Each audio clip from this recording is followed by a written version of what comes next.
Yes, guys. Yes, people. Big up everybody that's locked in. It's that time of the week again, 10 p.m. Sunday night. Shameless FC here with the gang. As always, there's a few late arrivals, but there always is. But word to Matisse, lateness is greatness and all of that. Big up everybody that's in here. Plenty to get into. Couple wins, couple losses, couple draws in typical Chelsea style. But again, 9 is now the magic number. We're all good. We're all good. And yeah, plenty to get into. You may be wondering why there's 2 Leicester fans. There's no rules. Big up to Shade. So there's 2 Leicester fans. It is what it is.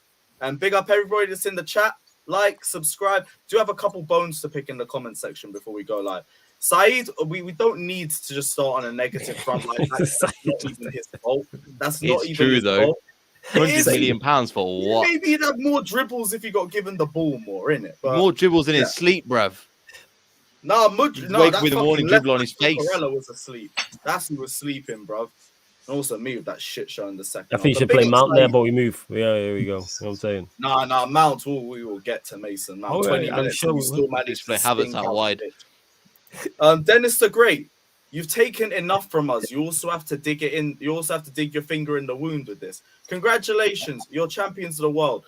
Eden Hazard's still champions of the world. So technically, we're back-to-back winners. Again, I don't make the rules. I just enforce them. But big up yourself, Dennis, in the comment section. Big up all 100 of you lot in here. Hit the like button, subscribe, and all of that. And people saying, that's life, Lewis. Please don't give me that shitty one-liner, bro. That pissed me the fuck off. All right, we'll get into the pot of discussion later because I know everyone wants to talk about him anyway. But first, big up to everybody. Sam, how's your weekend been, my friend? Well, ask those 2 first. They're both here, aren't they? You might as well speak to them first. Yeah, I'm good. Oh no, I'm not good. Just talk to them too. I love that, yo. That's fire energy, you know. Fuck it, I can't be bothered. I've been there, bro. I've been there. Ant, welcome to Shameless FC, my friend. Hope all's good. How's your weekend? My guy. Yeah, been sound, mate. Asked me on a good weekend to come on Shameless for the first time. How you doing, Sam? 2 years since we talked. You were saying before that. Good weekend, wasn't it? Yeah, it was a good weekend up until, well, the defending that was exposed, obviously. I mean, government guidelines still apply to the Spurs centre-backs. It's quite clear. I mean, I'm not taking anything away from you. You deserve to win that, hands down. Not going to be that sort of fan that says, yeah, well, we were so shit that you won. But, you know, you get centre-backs like Dyer, never closes a man down. Tanganga, too inexperienced and still part of that starting 11 against Colchester. And then, of course, you got Davis. Give him a walking stick. Give him a pension. Give him anything. Anything but a football contract. But, we gave him that anyway. Story of that.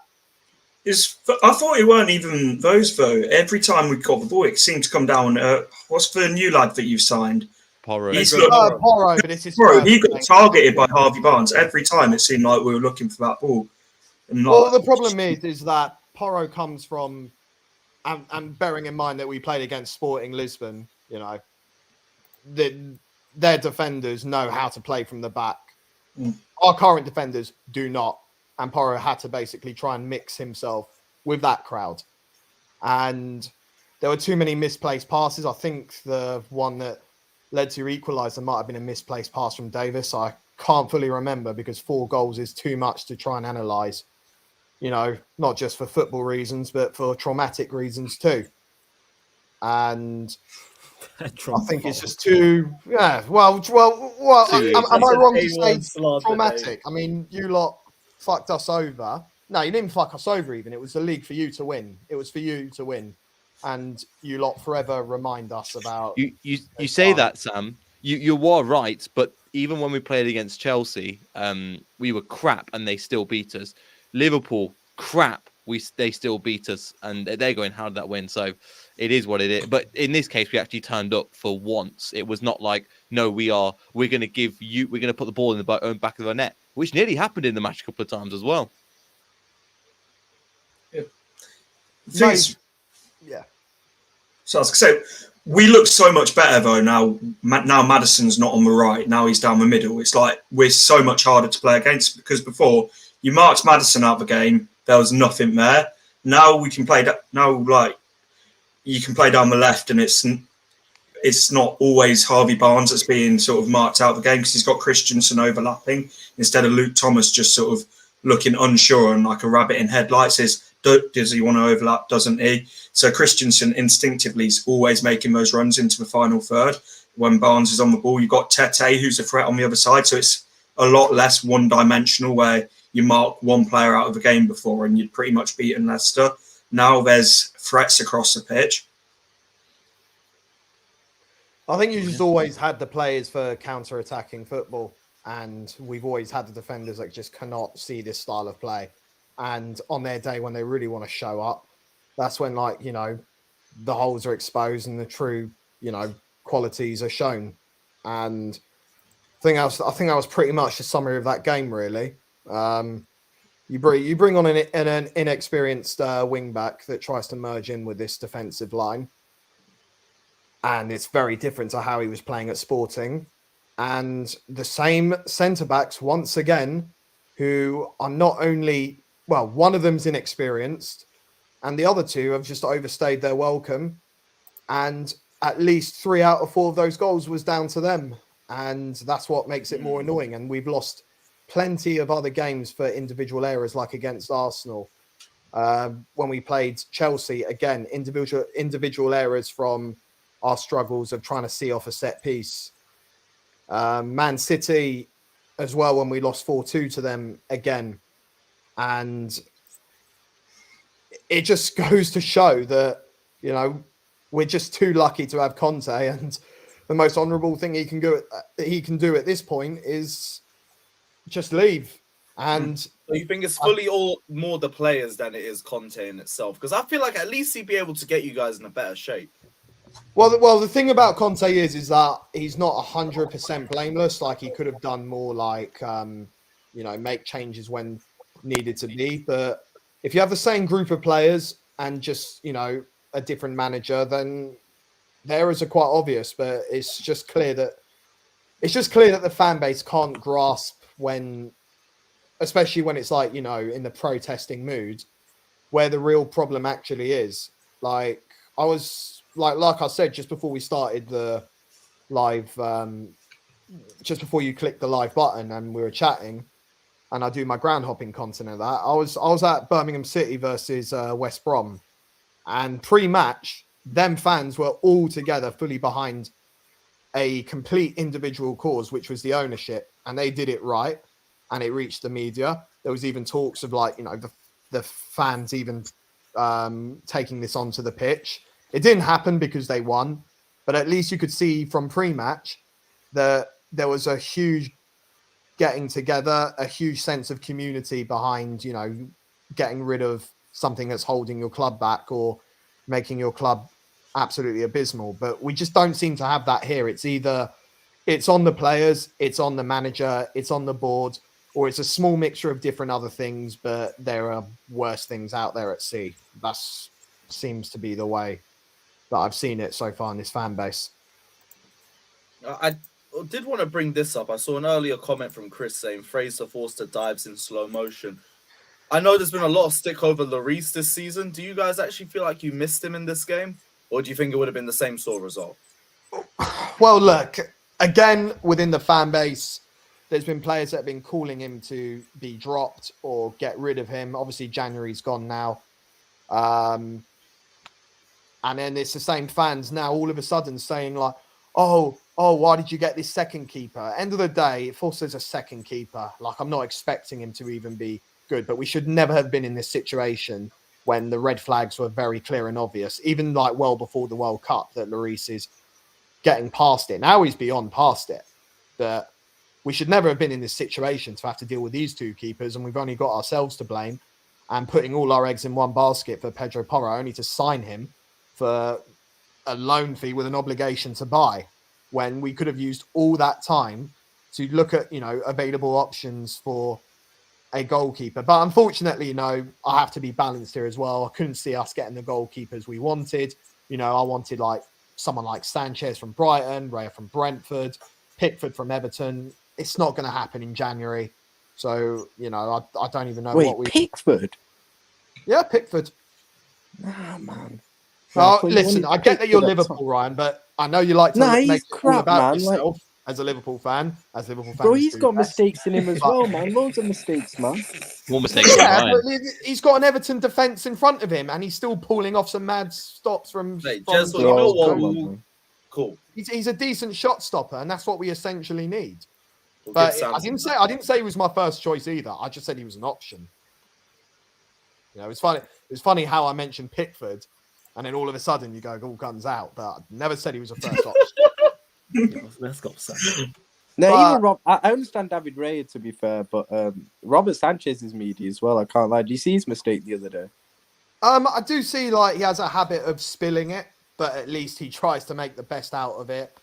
Whereas Lloris, he spills it and it's a goal. You know, and I Fair. think Sanchez, you know, he's a young keeper and he can only get better from there. That's right. David Raya is good in all seriousness. He's a- So who do you And he's think is as homegrown bad too, but as Brentford Pickford, will Ryan? not take the piss when trying to whenever someone tries to bid for him, and I can't see our club even matching their requirements, and someone much bigger than us will end up getting him. But I yeah, do to think- answer your question, Yeah. Lewis, it's our fault for the situation. End of the day, we should never have been in this situation of a pick between Lloris and Forster, and you know. He might have got into a World Cup final, but let's face it, that squad that he plays for the French national team, every single department, apart from maybe a striker, miles ahead of Tottenham's squad. So, you know, you can't really say that Lloris deserves to be a World Cup finalist. I even said that in the 2018 World Cup, and I got a He lot. didn't deserve to be a finalist. Well, in the final, he literally gave Croatia a goal. He Yeah, has that was typical had those Hugo. habits to a be real. long time. Bro, the game was done by then, fam. It was like 4-1 up, man. Like, Yes, he Yeah, could have been maybe. composed. Maybe, but I think as an individual, you cannot be making those sorts of mistakes. nah, I hear you. I hear And it you. was I a, do- and it I was do a pathetic understand you. mistake, regardless It of the was bad. result. But no one's going to talk about that because, like you said, they were 4-1 up. No, it's true. It's true. Neil, I didn't even intro you, bro. I hope you're all good. But I didn't get your takes on the Leicester Spurs games. How are you feeling after that? It was a bit of both. We were fantastic, but Spurs were poor. It can be both at the same time, and we were great. And I'll hand over to you because my voice is on the way out, so I'm trying to nurse it. But I know you just covered it on your stream, and it was a great performance overall. We could have been more. There was the offside that was just offside as well. Playing great football, all over the pitch. Everybody looks like they really know what they're doing. And we've gone from literally championship form to Champions League form in 2 games. It's mad, like how good we are. We're bipolar FC. I'm kind of expecting us to fall off again, so I'm not getting carried away like I was before the World Cup. But we played fantastically, genuinely all over the pitch. Iheanacho, I've got a stat around him as well, which is just, it's just insane. And considering the amount of minutes he plays, he just turns up and he turns up and he turns up. He's just phenomenal. Again, I've got that if you bring it up in terms of, I think he's top 10 of all. There was one that was going around Leicester fan bases in terms of, 112 Wow. players amongst the 150.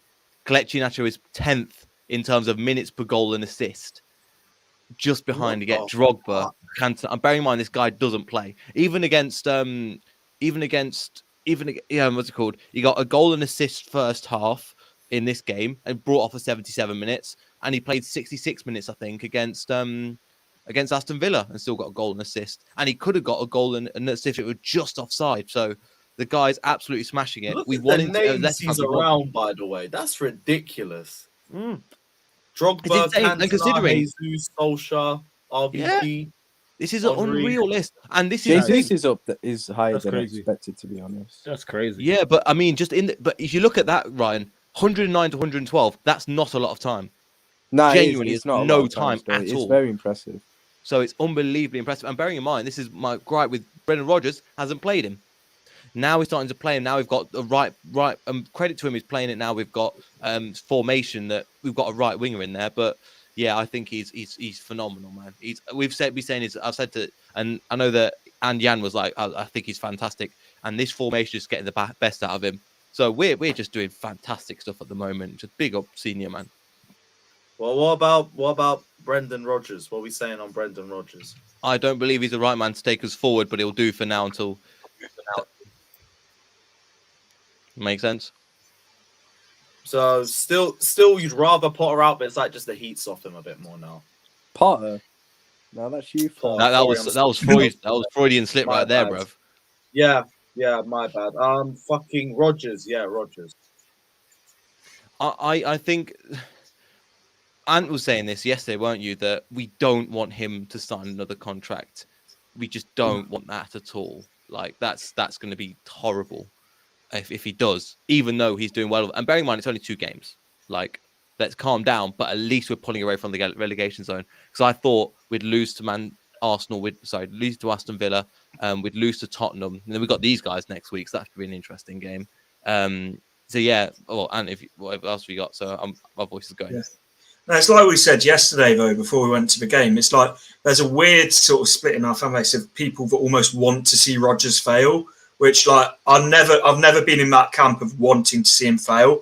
And like I'd love nothing more at the end of next season to be like here saying that I was wrong with Brendan Rodgers and he is the right man to take us forward. But I just don't see it. Like we go on these runs like occasionally, and it's happened for the last 18 months where we'll beat a team like Tottenham and then like a decent side like Villa in like it's not a rivalry, but like a local game away from home. And then we'll go and lose to probably someone like Southampton. And then we'll go on we go on like really good winning runs. And then we go on like really bad losing runs where it's 4 or 5 losses in a row. So I don't want to jump the gun and say, yeah, he's turned it around. But what I will say is I was saying this all of January. He either needed to be sacked or backed. He's been backed now with a right winger, a left back, and a centre back. All 3 of them have improved our starting 11. So it's like there's no more excuses for him anymore. Because before the transfer window, there was always an excuse of he didn't have the right player for the right game. Now he's got no more excuses. So it's time that he's got to consistently deliver or go. Exactly. But for now, just stay 40 points and stay up. So would you say that the form that you had before January, not essentially justified, but maybe explained why Leicester was doing bad, and then maybe you don't need to go into Brendan that much, and now it's all about if he doesn't deliver, then he does need to be held accountable? I think there's an element of that, but at the same time, the reason we couldn't bring in players was because of Brendan Rodgers. So it's like it comes back to Brendan Rodgers because he went against what our scouting network was to bring in players like Bertrand and Vestergaard that we couldn't then ship on because they were on more money at Leicester than they were going to get anywhere else. So we couldn't ship those players on, but then we couldn't bring players in because we were pushed into a corner with FFP. So it's like, we had look at Lookman. 12 million. He's now the top 2nd scorer in the Italian league, smashing it for Atalanta, and we couldn't sign him. He wanted to come to us. Everything was ready. We just couldn't afford him. And it's so disappointing because again, as you see, he's absolutely smashing it at Atalanta. And 12 million, that was it. In today's market, is nothing. Like they paid that. They paid that for the loan fee for friggin' Felix. Yeah, that's it, mate. But no, Sam, what we're saying with with Rodgers' responsibility, I think you can see some of the games earlier on in the season where we've lost games where you think if we had the players he wanted, then potentially we wouldn't have lost them. But there's too many games as well where we had the players there to win those games or go on to get draws. Like you look at Brighton at home, we were absolutely dominating Brighton up until the 70th minute. And then all of a sudden we sit back on the edge of our own box and just invite the pressure. It's like, it's when we do those kind of things, it's like, it doesn't matter who's on the 11. It's when the tactics, like when you go from being on the front foot massively to just parking the bus, which we have done multiple times this season. That's where it's like, I don't care which players you've got. They're good enough not to be always sitting back at home as soon as you've got a lead. And also his subs has lost us the games in terms of, remember Brentford, we were 2-0 up. He takes off Kinnages before, so it's the midfield engine. Puts on Daka, we lose 2-2, and that's down to him. And I think he blamed it on a couple of other things, but yeah, that was the day that he blamed it on the heat, didn't he? He blamed it on it being too hot and the players being worn out. That was our first game of the season, and he said the players were. I can't remember the exact wording. It's like the players were exhausted. Yeah, he used one sub. Yeah, it's like, yes, like our team isn't where it was a couple of years ago in terms of pushing for top 4. But it's not a team that should have gone 8 games at the start of the season without a win. We shouldn't be in the relegation zone. Even with a second string squad, we can still be pushing for top 10. Why, what Not in the position are you Can't lot help now but in the think, league? though, Sorry to cut you off. What position are you lot now in the league? 14th. 13th. Oh, 12th. 12th. Okay, cool. Now, genuinely asking. I didn't know. 13th. All right. Sorry, 13th, Sam, go on. I 13th. was just asking. No, I was just going to say that I can't help but think that the way things were for your club last season, already, well, just, disappointing to where you were, not worrying as it was at the start of the season, to then, carry on into next season and you lose Wesley Fofana like that. And I could sense, especially talking to you, Neil, at the start of the season, that there was just a lot of toxicity in the club that spread onto the fan base, and maybe that might have played a part to it, in the sense where you've lost a key player and it doesn't look like it's gonna build up or improve from that point onwards. Which is true. I mean, we lose Fofana, which is definitely, obviously, it was a loss for us. But we were rock bottom of the Premier League for 9 games in a row, so there wasn't like, oh, we were mid-table or something. You'd expect a team to drop. We were rock bottom of the table until we play. I think even after we overtook Forest when we played them, right? Yeah. And Yeah, I think so. The thing with Fofana as well is he played our opening 4 games of the season and his attitude stunk. Like Exactly. we defensively improved when he left, and he was absolutely brilliant for us, but his attitude was horrendous. And I think I think as well, last year you said about it being disappointing. I think a lot of Leicester fans sort of accepted it because we were I don't want to say throwing games in the Premier League, but we were rotating so heavily with like the focus being on the Conference League, because we saw sort of there was a pathway to a final there. I'm still adamant to this day we should have beaten Roma, and the way that we lost that game was horrendous, having Ricardo Pereira and marking Tammy Abraham from a corner to pretty much throw away. I know Yeah. it's bad at heading, but he ain't that bad. Yeah, but Gee. and these are the kind of things that, like, unless you watch Leicester week in, week out, you don't realise that how regularly they happen. And like since our set piece coaches come in, these kind of things are a lot less common. But for me, that was a big moment at the end of last year when we got knocked out. Because yes, like you can lose to Roma, they're a huge club, much bigger than Leicester will ever be, and all of that side of it. But put a whole season's work in to get into a semi-final, to then lose it in that manner is like they didn't even try. They didn't even try. In terms of after they went 1-0 up, they'll go, that's it now, lads. We'll sit back for 80 minutes, and we didn't offer anything. So in terms of losing Roma, I agree with you, but they didn't offer anything. No, the thing is as well, that was the game where in Italy where it was just from Savić to I think it was Evans to Savić to Evans to then occasionally out to the left back, and it's like, if you're gonna go out of a competition but you've pretty much put all your eggs in one basket for the season, you go out swinging, you go out throwing everything at it. We went out just with on a whimper, that's where I thought last year, where it's like, that's where the real red flag started. It's like, we've put everything into this. We probably threw away a chance of getting 7th last year, because bear in mind, we finished 8th last year, 3 points behind West Ham, where we were playing second string team for good 3-4 months. Saying that, so were West Ham because of their Europa League campaign. And we were one of the favourites out of the Europa League to go to win it, and we got relegated out of that. Brendan Rodgers in Europe is trash. Yeah, so that is a demoralising season. I'm not surprised. We did have a hard-ish group, but we should have. Sparta Moscow's finished ahead of us. Yeah. Napoli finished ahead of us. That was the same game. Go for a minute. I was going to say, Napoli, we would like when you look through last year's group as well, the signs were there. We were 2-0 up against Napoli at home, drew 2-2.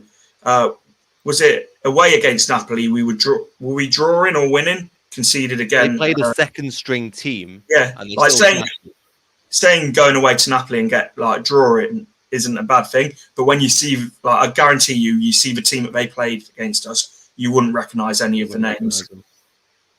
There's the context, but the thing is, if you look at it, even people on Match of the Day, when they look at it, they just think, yeah, Leicester will be all right. And it's like, well, in real life, in reality, you have to change it up. But it's something that if you watch the highlight reel, as we all know as football fans, when you watch full 90 minutes, you can watch the highlights or the 3-minute highlights, 2 different games, 2 completely different games. Right. Jez, I don't know if you're in here or not. I wanted to give Sam a little bit of backup, but we might as well go through it from a Spurs perspective just one more time because I want to get your side of things. Thoughts on the game yesterday, my friend? And yeah, we'll get into Conte stuff The after smile that. on this But guy's thoughts face on the yo, as he game? asked that. Look at this guy. That game yesterday, my God, terrible. I don't know what it is like. It seems like every time we play City, the second time around, the next game we always play like shit. Just like Burnley last season. It's exactly the same situation. Players don't turning up. Tactics don't look good. Players getting injured. To be honest, I was already fed up at 2-1, so I had to turn it off. But I went to go and look back at it, and some of the defensive structure of the back line when we played 3 centre backs, it's just terrible. And to be honest, I give Leicester their fair credit because in the end of the day, you still have to take advantage if a team is playing bad, in my opinion. And Leicester was also very clinical. But when I look at yesterday's game, it's like, I don't know what it is. It feels like these players don't want to play for Conte, in my opinion. They gave up. Yeah, like yeah. No, you can interrupt if you want to. No, I'm taking on board on what you're saying. I think they played for different managers. End of the day, you know, Yeah. Pochettino started Tanganga, Dyer, and Davis as centre backs in a back 5 or 3, whichever you want to say. And I don't think it's the case of that they don't want to play for the manager. It's more the case that they've just overstayed their welcome for so long that they know that deep down whatever happens, you know, they won't be there at the club anymore. But the manager won't be there at the club anymore. But they'll probably still be there, and they're having the time of their life.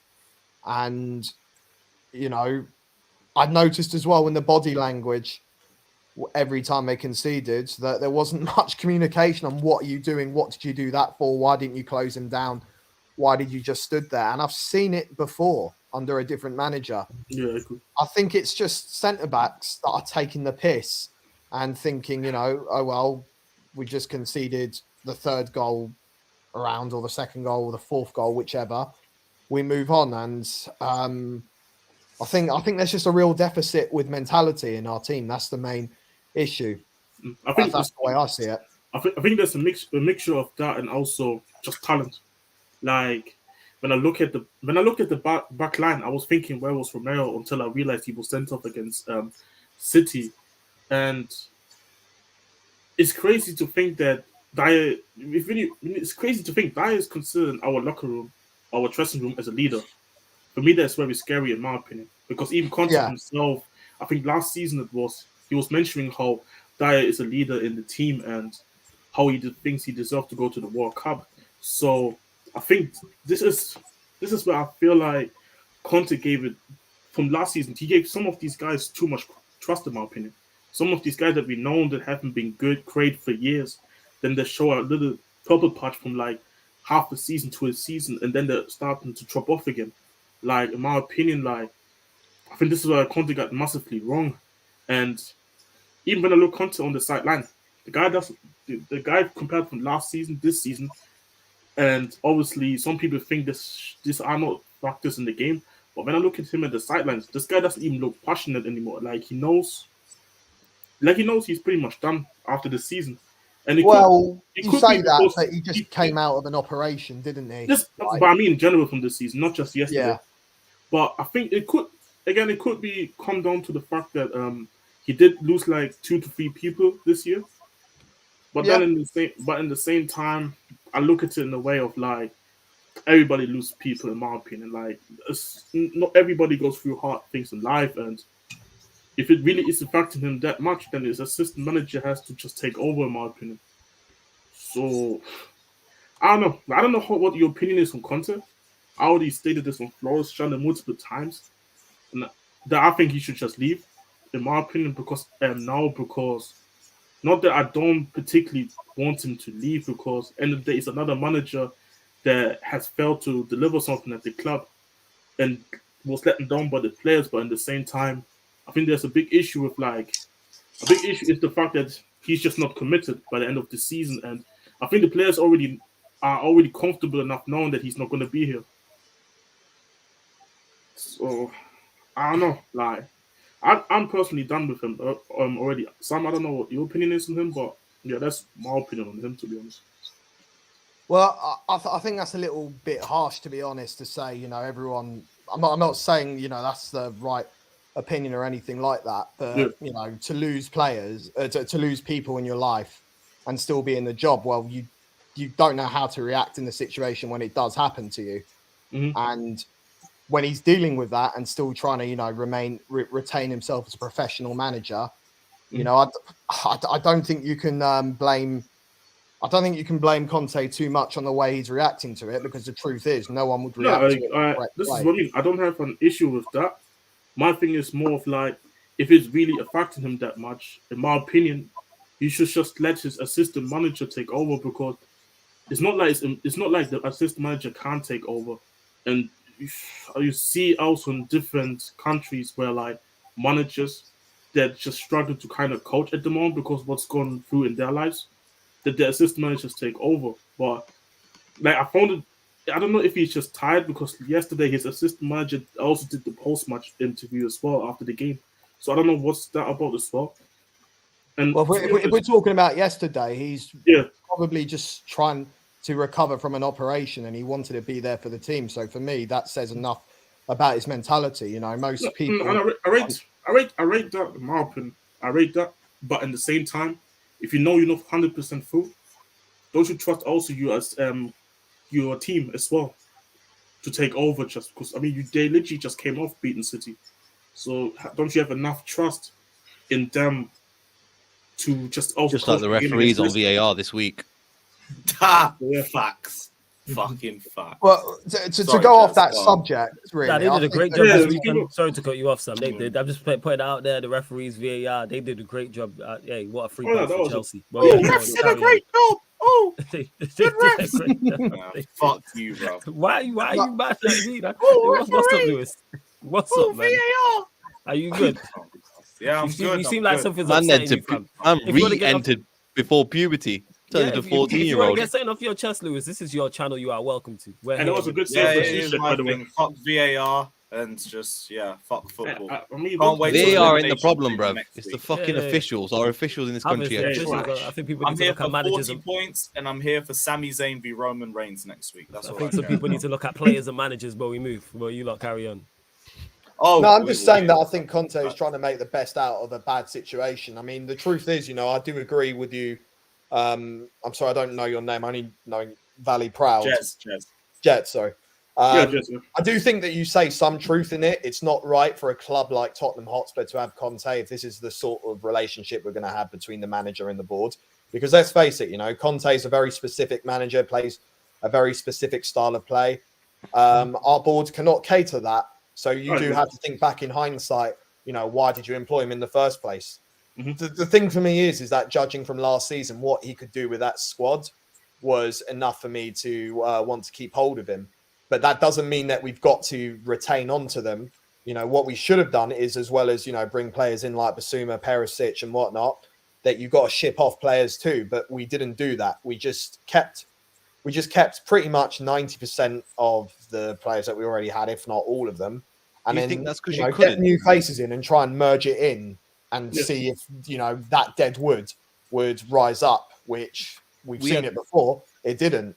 And I think that's where the issue with Conte for me is the fact that he's so stubborn in terms of making changes or changing a starting 11 and the relationship with the board. But for me, Conte is not the biggest issue in this club. It's when I look at Conte, I don't look at him as the biggest issue. Like we all know, every Spurs fan, I hope know that it's Levy and also Joe Lewis who are the bigger issue. Because even if Conte were to leave, in my opinion, I don't still think we're going forward anyways.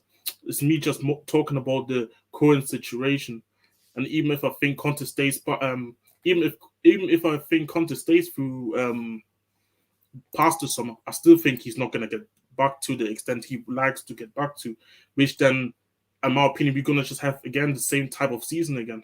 So I 100% agree with that. I'm just more about at the current state right now, considering that, like for me, I just don't know how things getting better this season, in my opinion. And that Bentancur injury, I think it's killed off a lot for our season, in my opinion, as well. Like Ceci Young, that's another guy that I think he put too much trust as well. I don't know how he can like this kid. I think he's a scrub. I think he needs to be sold. Injury prone as a backup is for me like the worst thing possible. Like, and again, it's another player that I think he looked at and says, I think the kid got talent, but maybe he just looked at them from their purple patch from last season. I'm just looking at some of these guys. I'm like, I think his judgment on some of them are terrible. But yeah, I don't know. Like Leicester, I mean, congrats to Leicester, to be honest. Like, again, they whooped our asses. And now Milan with a 22-year-old and a 20-year-old. Last week, Cam, he had a full mental breakdown on stream. Yeah. Hey man, that's what we're here for. Always for people to feel. But this is a safe place. This is for people to get better. You know what I'm saying? And that's what it is. Amen. Get things off your chest. How is it safe when you're here? Why do people say that all the time? What does that mean? I agree about that about Flawless. The rest. Hey, just fuck you. How about that? Hey, You know hold what I'm the- saying? hold Yeah, the- Fuck you, man. You know what I'm saying? Hold that. See that? First thing Jan says is insulting me. You know, this is out of order. Yeah, you Go on, carry on. you're an instigator, that's what. I do not insult. I mediate, but we move. Hey, media. You know what I'm saying? You lot blame me because your teams do poorly, and I'm not out there playing. It's not my fault. Mm. Can't relate. Can't be off. Yeah, I definitely can't. I gotta go, guys. In a bit. I Neil, Neil, listen, big up, Neil, Neil. bro. Get well And soon. Neil. do Big us up. proud, mate. Big up, everybody. See you guys in a Bless bit. up, Neil. Big up, man. Right, yeah, Flaws, we might as well just go through United with this one as well, too. Yeah. You beat Leeds 2-0. War of the Roses and all that. Yeah. Don't know. everything Let's go, great. Sam. Congratulations and all that shit. But hey, for What the was that, greater Lewis? good, it's What still did you just necessary. mumble there, Lewis? Before the greater good? I What said did you for the say? greater good. I No, said for the before greater you good. said that. Before the greater I good. can't remember. I had a Zubi. Oh, with He was me. talking. yeah, He was this talking about is- how cheesy my memory is how really cheesy all got cheated, man. I think that was the right decision, in my opinion, by the way. Who got Yeah, cheated? man. He's Cheesy. talking about Souček. Souček looked like he was playing at Lords, man. He looked like he was stuck Oh, on a fuck boundary in cricket. Souček. He can hold that, bro. That's what it looked like. You know what I'm saying? I've When seen that. Declan I've Rice watched cricket. offside. Ha! Proper Chelsea. He can still hold that as well. You'll never play for Chelsea, you dickhead. But we move. We move. Flawless. United. What were you saying, my guy? Thoughts on the performance? Thoughts on the game? Obviously, completely chuffed that we beat Leeds first and foremost. Can't stand Leeds. Sam mentioned it. War of the Roses. Can't stand them. So always good to get one over on Leeds. On the performance, not good.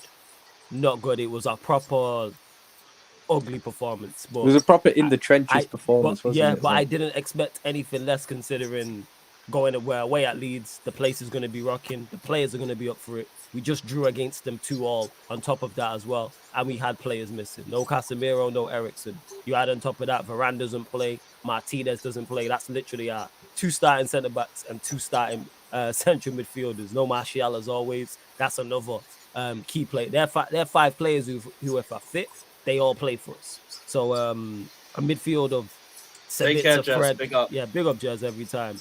A midfield of Savić, Fred and Bruno. I knew it wasn't going to be pretty. It's just a question of being resilient, matching them, and then our quality will hopefully shine through because we didn't create that much at all. Bruno had 1 half chance in the first half, and then he had a sitter that he missed. Other than that, we didn't. Yeah, the 1v1, but you know, Bruno's a whole conversation we'll get onto in a sec. But we you live. love Bruno.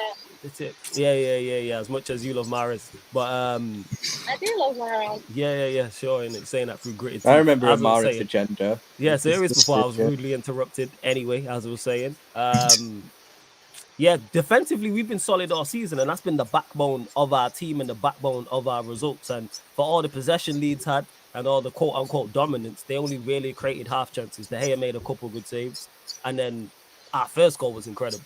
Like in terms of the pass from Savić over to Shaw was quality, the cross from Shaw was quality, and then Rashford just continues to score and do Rashford things. What a header that is! Like what a header. Thankfully it was onside. Shout out to VAR.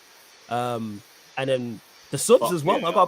I gotta praise Ten Hag because when he changed it around and he moved Weghorst into the 10, he took off Sancho, he pushed Bruno out wide, Rashford plays at the 9, Garnacho played from the left, and I was looking at it thinking, what's going on? Craziest part is Weghorst was our best midfielder in the entire game.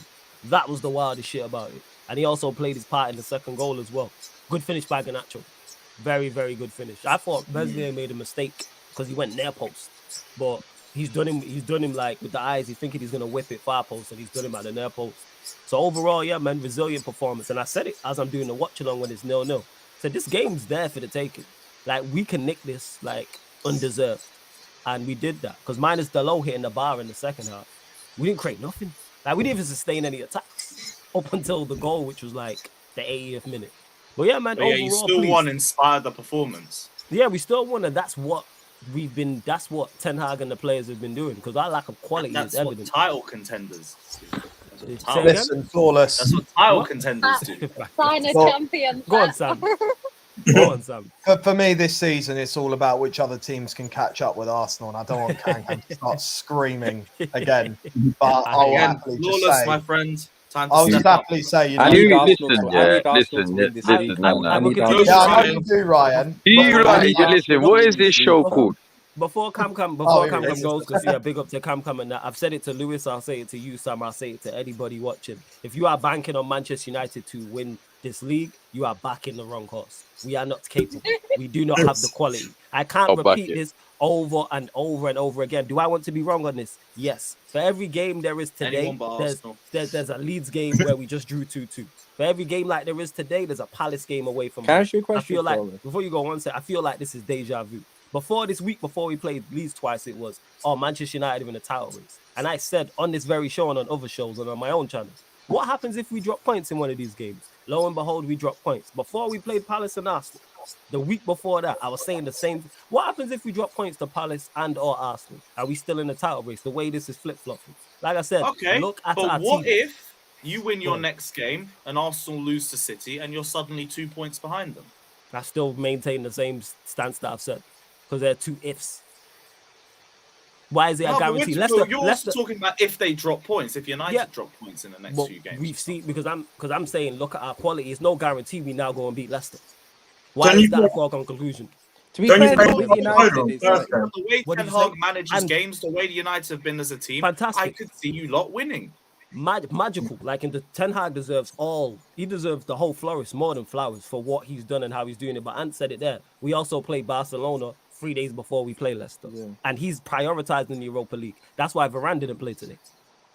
To be fair, like, I think even if United do beat Leicester and Arsenal lose to City, I still don't think United are capable of winning it, to be honest. Like, I've seen them kind enough to say, like, they've done great. They can't. I think they're overachieving in it. Like, I think Ten Hag's massively overachieving with that team, but I still don't think they're on the level of Arsenal or City. That's the thing. I still bank on Arsenal and City putting like a more consistent run of wins, run of results together for the rest of the season. So I just don't think United are capable of doing it this season. To be honest, they're doing very well to be where they are at the moment, but I might end up being wrong. But I don't know. Like even today, when you saw that game today, like.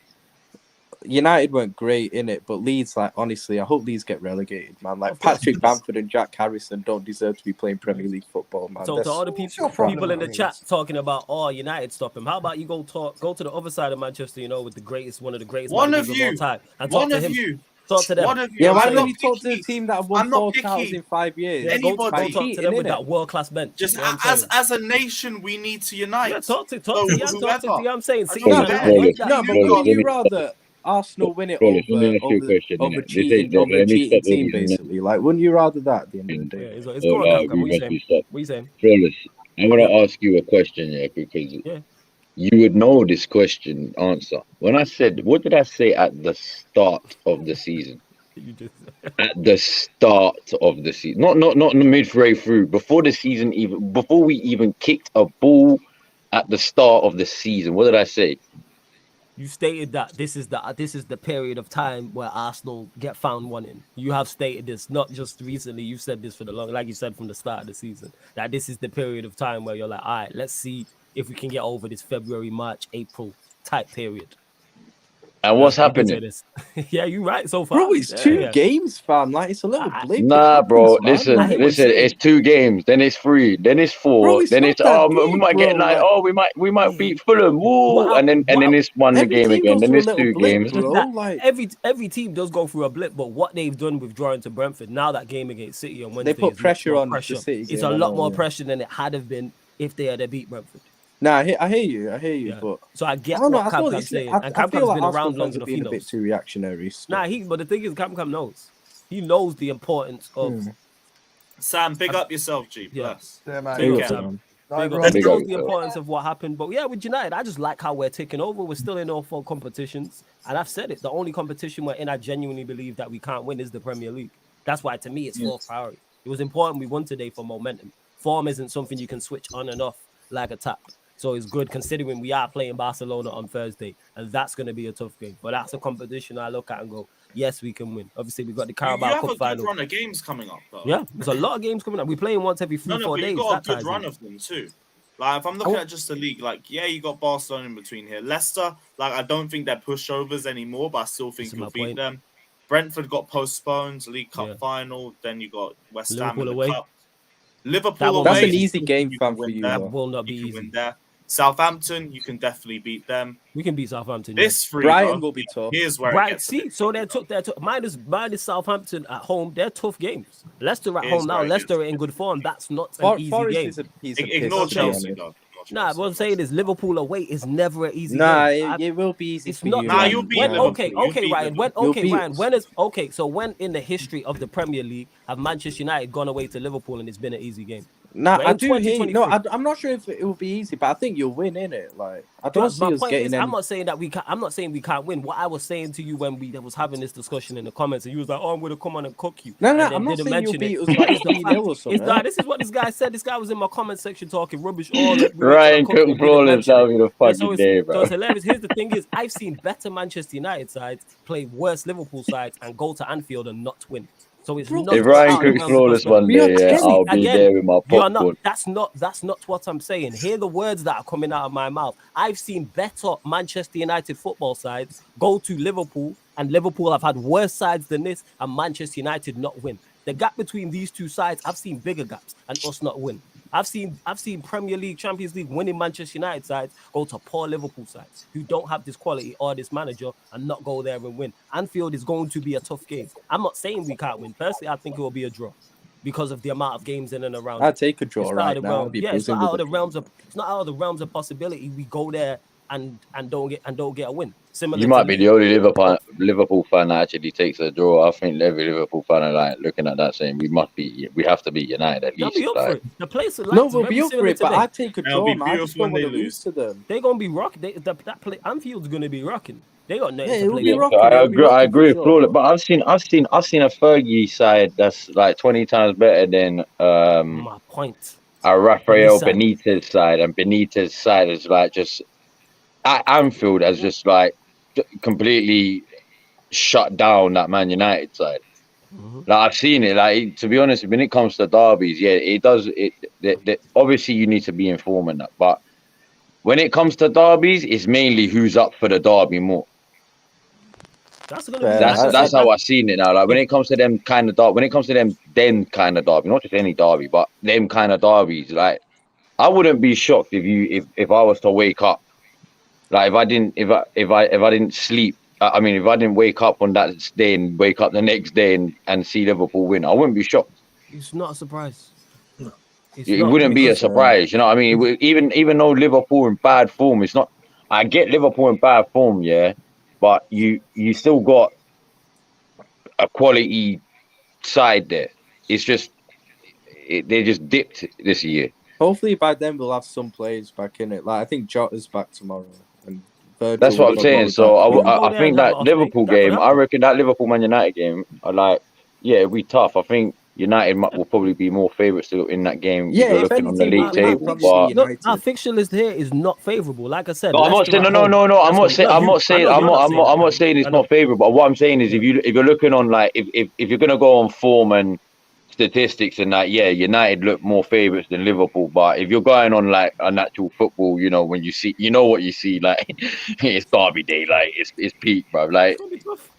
100%. It's gonna be tough. Like, pardon me. Like I said, I've seen enough of these games to know. You know what I'm saying? And that, like, what it is going to Anfield, that is going to be tough. Whether it's the first game of the season, whether it's the last game of the season, Liverpool could be in 17th, and I still be like, that is going to be a tough game. They are not going to roll over, and that even what game? Correct me if I'm wrong, Flawless. Yeah, wasn't it a Fergie side where even when Liverpool turn up at OT and beat you lot like what 4-1 or something? Wasn't that a Fergie side? Yeah, it's the Torres. That was a Torres game against. Yeah, that's what I'm saying. Where Gerrard kissed the camera. Yeah. 2009. So if you would have put, you wouldn't even given that sort of glimmer of hope if you were going on statistics and that, because these men were winning leagues back then. Nah, but we were actually good that season, innit? You were very good. I know, you were good. You were good. I'm not saying you weren't good, obviously, but I'm saying no one would have expected a Liverpool side to turn up at OT and win and not just win, but like completely and utterly like humiliate, fucking fuck the party up, basically. Yeah, you beat them like what 4-0, 4-1 or something like that, innit? Yeah, man, they won the battle, we won the war.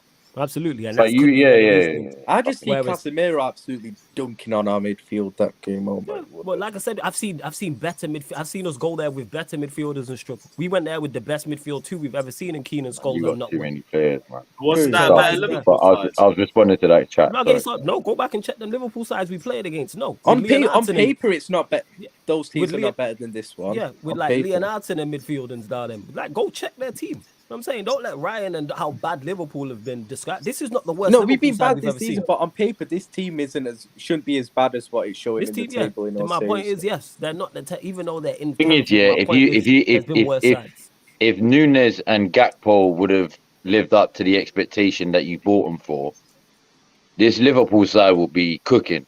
The problem I'm not is, even sure if those two will play that United. No, I'm not. Do you know what it is? I'm not even saying it's just down to them two, because obviously it's the whole team that has to play as well. Of course, like there's another fucking obviously 9 players on the pitch. But I reckon if them two were cooking, it gives especially Nunes, because you've only just got Gakpo now, innit? But if them two were like cooking now, like Nunes was cooking, and then now Gakpo came in and he's done his bit. Maybe not like fucking a Messi sort of thing, but he's got a few goals here, a couple of assists, like he's cooked. You can see that. Then I feel like that squad there, regardless, flies. It's just your squad, right? I don't know what it is. It's better, but there's still bigger. You're going through a dip, bro. You're going through an Arsenal dip. Nah, this is more of a dip. This is falling off a cliff this season. Like we've been. But that's the thing. That's the thing. Like you're going, right? It's true what they say, you know. Like you're not your club, but the way you are under Klopp, it's going like Wenger. It really is. Yes, it is. It's like it really is. I don't think it will be as bad as Wenger. Like I don't see, like, say if Klopp stayed for another 10 years, I don't see Liverpool not winning a trophy for 9 of them at all. Like just a trophy in general. Like I don't see Liverpool going 9 years not winning either an FA Cup or a Carabao Cup or even another Champions League. Do you know what I mean? I don't see that not happening for 9 years. Do you know what I mean? I hear you. But it's like you're going back. Trust me, bro. Look, at least you've got a couple Champions Leagues. I don't have. Well, yeah. I'm over here begging. I'm over here begging for a change of a Europa League, and you're over there sky high with 6 of them. Champions League, bro. Forget Europe and you lot. But like I didn't even realize our fixture list just in terms of the Premier League was that tough. Like I didn't realize away games. Obviously, like I said, Leicester, you got Liverpool in there, Newcastle away, Everton at home. These are not going to be easy games, and our squad is, as I always say on this show, our squad is thin in terms of quality, very, very thin, and we're seeing that. Once you take a couple of our starters out, you see the difference in that. You know what I'm saying? Yeah. What European Cup for C? Yeah, go on. And was you going to say? Is Casemiro still suspended for Saturday? Yeah, he's not playing against Leicester. He's not playing against Leicester. Yeah, he's still suspended. That's the 3rd one. Yeah. That's a big bonus for you lot. And like I said, you lot just hit form at the time, and I'm like, it's like it's with us as well. Like our strength of our teams, our midfield. Like you look away from that, you've got defense getting better, like attacks sort of slowly getting there. But with our midfield of Tielemans, Dewsbury Hall, and hopefully Samore, that'll hopefully be something that we look at with you guys. Because it's like today when I watch the Leeds game, and I don't watch United week in, week out, but you just look like there was nothing in the middle, just everything just straight through. So I feel like if you play like that against us next week, you'll struggle. Absolutely. Unless you have more quality to hurt you. You have midfielders and you have players in attacking areas who can hurt us. That's why I'm looking at that game and not sat here like, yeah, we're just gonna walk through Leicester. Do I think we'll win? Yes, but will it be very tough? Also, yes, and that's dependent on how this Barcelona game goes as well. As everyone come out with injuries, does Ten Hag switch it up, and how does he deal with no Casemiro? Because the options in there is limited. There's no McTominay, there's no Eriksen, there's no Casemiro. So it probably will be Fred and Savić again who don't complement each other. Bear in mind, Savic's new on top of that. So he's not only trying to get acclimatized to a new league, he's now playing in a new team in a different formation. I mean, like in a different system, a different role, should I say, because that's not his role. But now he's there, and Fred, we all know Fred. He was better today, but he has his limitations because he was horrific midweek. You know what I'm saying? But that's just Fred for you. Pause, can I ask you a quick question? Go on. Which Leeds game do you think you played better in? Because I didn't watch the 2-2. I watched today's game, but I didn't watch the game at Old Trafford. Which one do you think you were better in? Crazy, probably today, but only slightly. Because the problem with the Leeds game that we had when we played them at home was we started off terrible, but the start of both halves were horrific. Where today we was just average pretty much the entire way through. Whereas Leeds, those starts, but then we were better. Like once we went 2-0 down and we started cooking, we played better. That's what it was. But that's what it is. But yeah, man, all in all, ugly win. But like I said, it's momentum. And the bigger game to me, and I've said this, realize I was still on speaker. Europa League, man. That's what I'm looking at. Go get past Barca. AC test. Sorry, Flawless. Sorry. Let me just say one thing before you finish. Do you know what? I don't know who made that fucking name up, but I swear to God, that name is now cursed, bro. It's a curse, bro. What name? What is? Just go in the chat and see what this guy said to me, bro. Asna. Yeah. Well, why is Asna cursed, bro? Yeah, why is that a curse? No, I'm saying that name, bro. Oh yeah, because every time I see that name, you don't understand how much it whines. Every time I see it, you should see my face. I'm like this. You got flashbacks. Chill, Cam. Just don't even say that. Just say that, innit? Well, but on to Arsenal anyway, because I know you got to dip in a little bit for the Super Bowl and all that.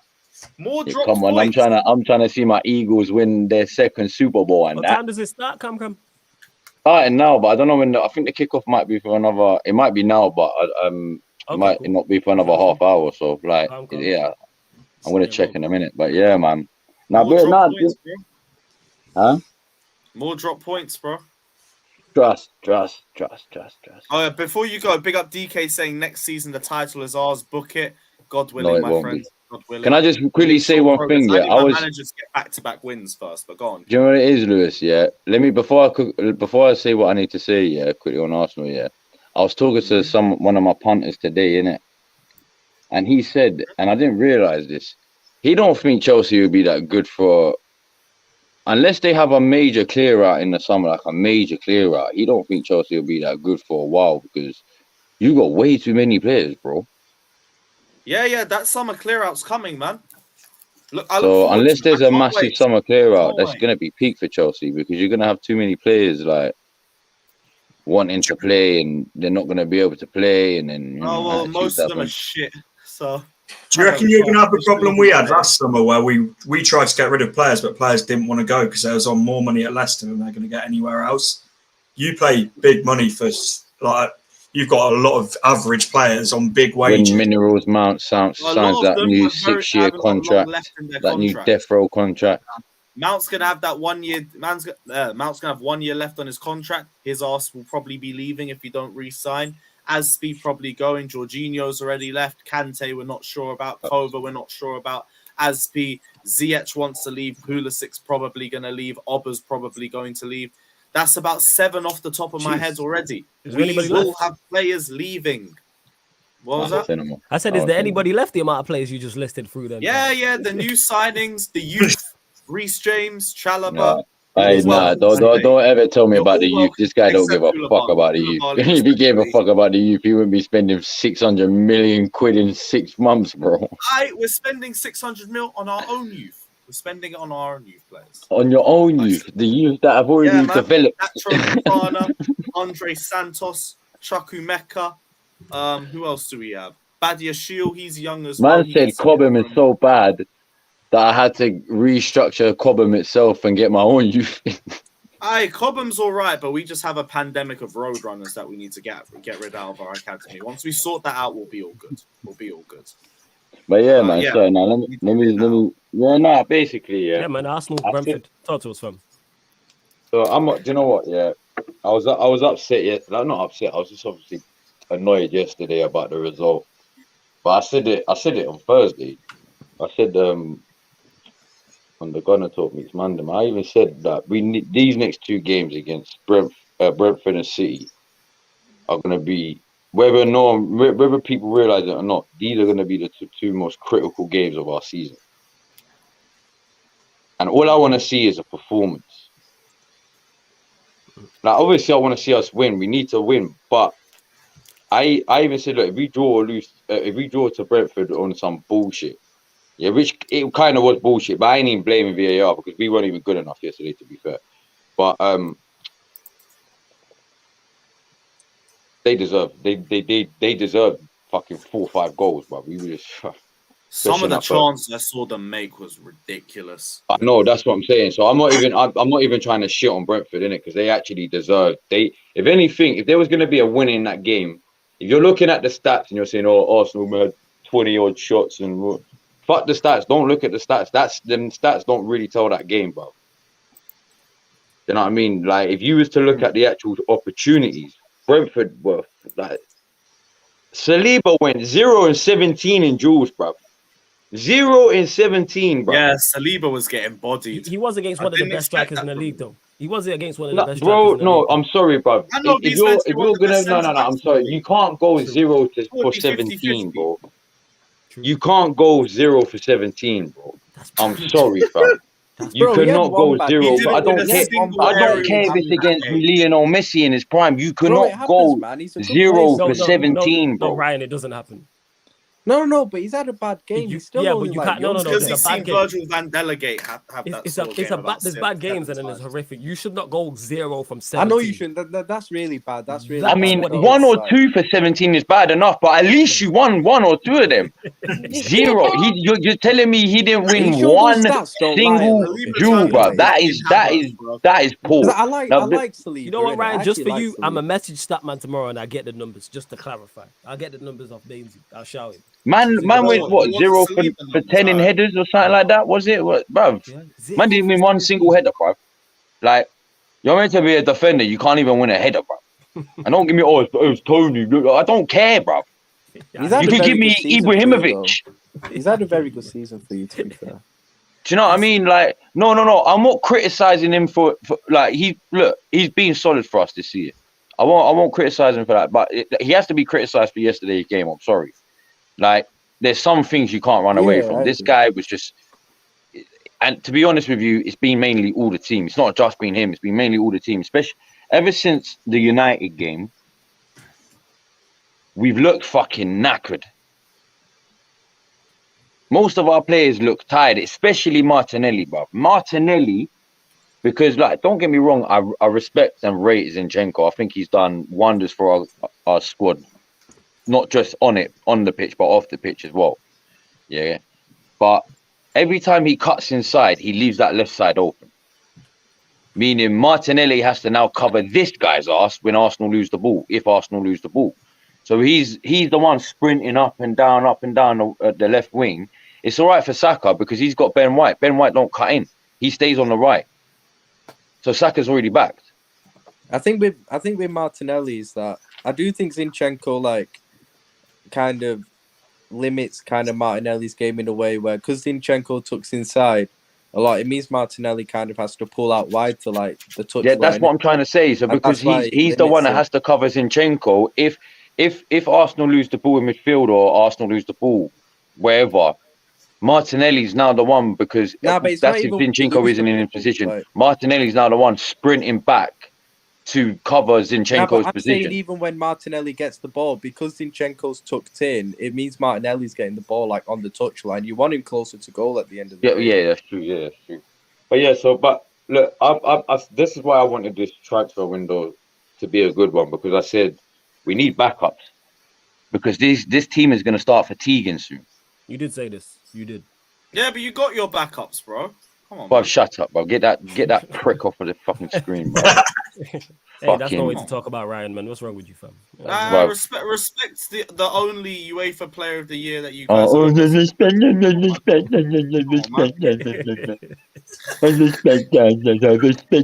UEFA Men's Player of the Year, Van Dijk. Man said respect a guy who doesn't even start for Chelsea anymore. only Get out of UEFA it. This Player of Chelsea, the Year, bro, bro. he doesn't even Respect, start for you man. anymore, bro. Respect. What are you talking about? He doesn't even start Hey, under he Graham starts for Potter. lots of games, bro. This 10th, What do you mean this the only 10th UEFA place? No, Player of this the 10th Year? place Chelsea. He's not a starter anymore. Nah, bro. they're ninth. He was a starter. Liverpool are Oh, 10th. sorry. No, What do you mean sorry. the only UEFA No, Men's Shall I go Player of through the our Year? last few games of Sorry, that was a Jorginho? big Well, change. Jorginho Sorry. started.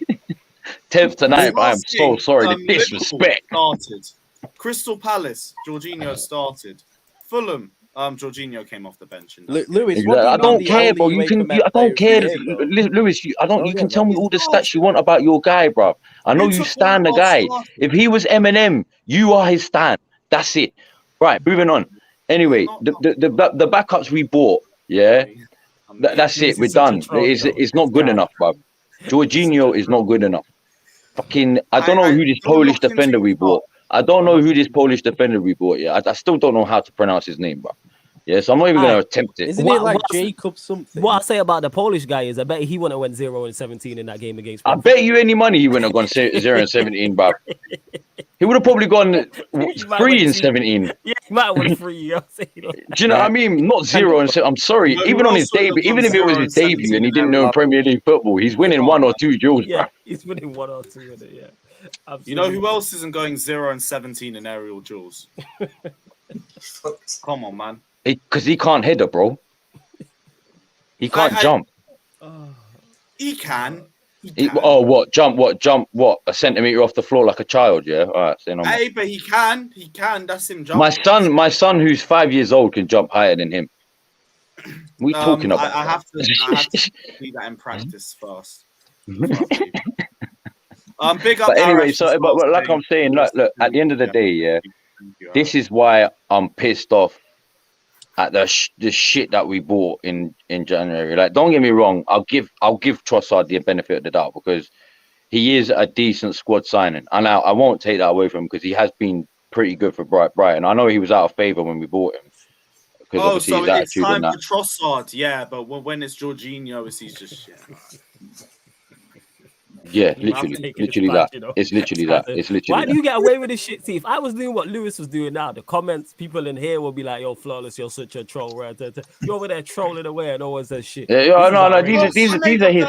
You know what? When I say he's Jorginho stands, the people in the chat, are his stands. He is Eminem to them, bro. No. There's a lot of them that get at me every week. That's it. Yeah, they got Lewis. I see that. I be in the chat. They be on his. I know. I've been here many times. Look at the super chat, brother. Look at the super chat. You're the best boy. We love you, boy. Oh my God, marry me, boy. You think they're my stands? Yes, facts. They are stands. We love you, boy. What was it? Graham Super. What was it? Super smoking psychedelic. Super Graham Pub. Super Graham Pub's hot smoking. We believe in you, boy. That's it. You can hear Lewis the most. You know that was Lewis's one. We can hear you, boy. We believe in you, boy. You know they cut out the video when I said sell Havertz as well. I was fuming. Oh, did they cut that? I saw the original one, but I saw the original one from Father. I heard that. That was sell fun. Havertz. But yeah, no. Anyway, yeah. So what?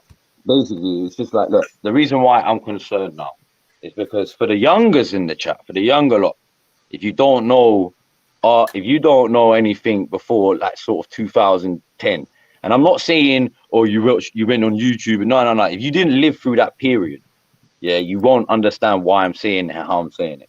From about 2006 till Wenger's retirement, or well, I say retirement. I don't know. Might come back. I don't know. But anyway, we went through this thing where we'll be flying by the end of January, right? By the end of December, start of January, we'll be flying high. Whether we're top or not, it's a different story. But we'll be up there. We'll be title race challenges. We'll be either top of the league or second behind Chelsea or Man United back then. Yeah. Or we're third, but maybe a point or two behind. We're there. And then we get to the end of January, start of February. We then suddenly drop a game or two. Fans are like, oh, it's all right. We'll pick up form. Yeah, it's cool. Then another game, we drop points. Oh, no, it's fine.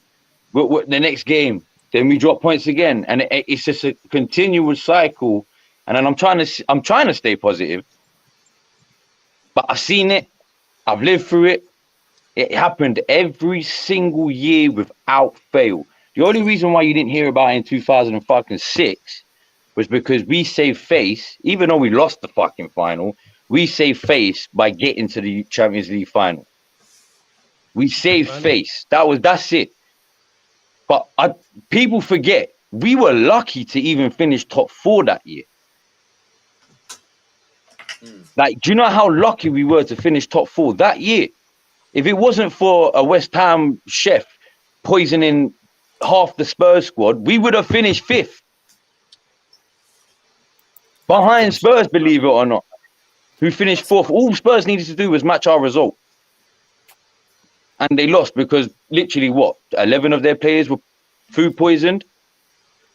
And because it was the last day of the season, they couldn't postpone the game. And then the next year, the same sort of thing happened where we were flying high in January, and then by fucking April, we're in a top 4 fucking race. Then 2008, oh, guess what? We're actually top of the league this year. We're top of the league. Yeah, Arsenal might win the league for the first time in 4 fucking years. Oh, Eduardo's going in for us, and then crash bang wallop. But Birmingham happens. Eduardo's injury happened. Boom. Where do we finish? Don't forget the Didier Drogba double at the bridge. It's like though. It's for 15. We finished 4th. We finished 4th. Do you know what I mean? It's just a continuous pattern. There's something going on at Arsenal, and I don't know what it is. When it hits fucking February, whatever the squad is, it could be the best squad in the world or the shit that I had 2 years ago. We always dip in February when we're doing well. I've said what it is. I've called it out before. It's called Arsenalization. Happens to most players. Stay there for 2 And then years. what pisses me off the most about it is because it's our fan base, and I have to deal with fucking rival fans thinking I'm the same as this fucking fan base. Like, I was the same guy saying, like, actually be, oh yeah, we're gonna run the league. Oh. Everyone knows when I said that. Bruv, everyone knows me, bro. You know what I mean? Everyone knows I'm fucking joking about it. But there's actual Arsenal fans out there saying, no, we are going to win the league. Like, no, we're fucking not, bruv. It's getting in your head. We're not fucking winning the league, bruv. This squad is already fatigued, right? We've got no backups because even if we did have backups before January, Arteta don't fucking believe in them anymore because he don't bring them on. It says a lot. And do you know what? Normally I would get onto Arteta, but do you know, I'm not even getting onto Arteta anymore. This is all down to fucking. Now, I'm not saying the results are down to Edu himself. I know that for a fact because he doesn't manage the squad. He doesn't manage what goes on the pitch. I get that. It's down to him in the sense where he didn't buy the backups that we fucking needed. Because now we need to rest players. We can't fucking rest them. Because if we do rest them, you're now risking playing either a youth player who's never fucking played and then he gets exposed, or you're going to play a Trossard too much, left, right, and centre. He's going to get fatigued. Or you're going to play this prick who's going to lose the ball and fucking cost us 4 goals. I respect your regista, bro. Bruv, no. Man came on for his debut and they scored 1 minute later. Man, shut up about that. I blame that was on Odegaard. That was on Odegaard. No, I don't care. You can blame Odegaard all you want, fam. That's Jorginho. That's that Chelsea loser mentality on the pitch, fam. That's what that is. Oh man, that's so yeah. Jorginho comes on and the Chelsea, all the Arsenal players look at him and say, "Fuck." And maybe if you lot did we're Chelsea now. Fuck. No, but no, because like Everton away, it's a struggle for some teams, but like for other teams, we can run it. We can run it. What a trophy. What do you mean, what a No, trophy? but Cam, do you not think it's a bit like you're being a bit reactionary because like you're still in a good position at the top? No. Look. The way I'm coming from, Ryan, is that's Ryan telling you you're being a bit reactionary. You know, Ryan telling trust me. This guy, the irony. Where's my iron at? Let me iron my face. really, That was the biggest irony ever, bro. At the end of the day. No, Ryan. Look, the reason it's not being reactionary, bro. It's just me. I predicted this, bro. As much as I hate to say it, I fucking predicted this shit. And I hate the fact that I predicted it. Because I just saw it. I see it happen every year, bro. Doesn't matter how well we're doing that season. There's something about when it comes to February, March, April time. There's something about them 3 months there. Well, 2 months in particular are the February, March. Them 2 months in particular. There's something about them 2 months there. I don't know what it is about Arsenal with their mentality or whatever it is, yeah. We always fucking lose or draw or dip in form there. Like, do you generally think we're gonna go to the Emirates on Wednesday and beat City? Yeah, I think you'll beat City on Wednesday. Oh, bro, you know what? You need. I think you'll beat. I think you'll beat City. To start smoking. Don't let a City result today. No, right. With Ashley Young at right back and Callum James at centre back. Pull you into thinking. If you look at how we've been playing in the last 3 games. Bro, yeah? Listen, you are. If City, no, bro, listen. If City, listen, all City need to do, yeah, is start Kevin De Bruyne, yeah, start Haaland, yeah, and then boom. Yo, apparently Haaland might. All they need is a decent game against us because the form we're in, if we play City the way we played against Everton, Brentford, or even the first City game. The first City game we were actually quite lucky, but unlucky, but. Sorry, Everton or Brentford particularly. We play City in that form, but City will dominate us. But then is City play against you the way they did against Tottenham, Brentford? But they won't. They won't. No, but Ryan, you just made a great point. Haaland might be injured. You've said they're better without. You know what I'm saying? City are better without Haaland in that. I've said this. Not if they put Alvarez in. What did I say before? No, you said Haaland makes them worse actually. So they should have a better chance of getting the game. No, it's not. I think the strikers playing the strat system they do in terms of a striker system. A system suited to a number 9 doesn't suit them as well as a false 9 system. If Haaland don't play, they'll play Alvarez, which means they'll still play the same like number 9 system in it. I feel like the false 9 suits them better in it. But like that's just me in it. No, and I remember I said it. I said I'd rather play a City with Haaland on the risk of Haaland actually banging against us than a City without Haaland, because I feel like City play all round better football without Haaland on the pitch. Because I feel like Alvarez gives them that more snappy, more quick touch, more quick feet in it. Bit more fluid, you'd say. Like, I mean, to be honest with you, if you were to tell me Haaland don't play Wednesday, I'll be more scared of City now. That's me being real. That's fair. That's not me trying to be overreacting. That's just me being real. That's only me going off what I've seen, and I've seen how City play with Haaland and without Haaland. Like, maybe they don't win as many. Like, I haven't seen the actual stats. But maybe they might have not won as many games without Haaland. I don't know. Yeah. Well, they barely played without Haaland this season. Well, that's the thing. They barely played without him, so you can't really judge, innit? But I'm talking about maybe when he's been subbed off. If you're doing it from when he's subbed off, yeah. City after he gets subbed off actually look like an all-round better team. They do sometimes. They were good today. They played against Leicester earlier in the year without Haaland, and they create. Like, I know it's going back a while now, but they created next to nothing without him. Alvarez was playing there, to be fair, yeah, I feel like this is not an excuse because obviously they had that's a bad day for them. In any City squad, that's a bad day. That is a bad day. But I feel like, but if you remember at the start of the season, they were. I mean, they still kind of are. They were leaking goals left, right, and center. Like their form at the start of the season was just like up and down, up and down. Like no one, like even though they was on 45 points after what 19, 20 games, because Arsenal on 50, everyone was looking at shit. City. Oh, City only on 45, Arsenal on 50. Bro, take Arsenal off that 50. Just say Arsenal were the same Arsenal as last season. That 45 points looks massive. Do you get what I'm saying? That 45 points there that they've got, if they're top with 45 points, that 45 points still looks massive. But to be fair, like if you look at Arsenal though, like against City, it was only a couple of weeks ago you played them in the FA Cup at the Etihad, and you played a weaker team than they did. And even though City won, you looked comfortable for most of that game, to be honest. No, that's why I said. That's why I said. That's why I had to. That's why I had to scratch the City when I said if you look back at Brentford, Everton, and City, then I was like, actually no, take City. I basically said no, we were actually quite unlucky against City, but.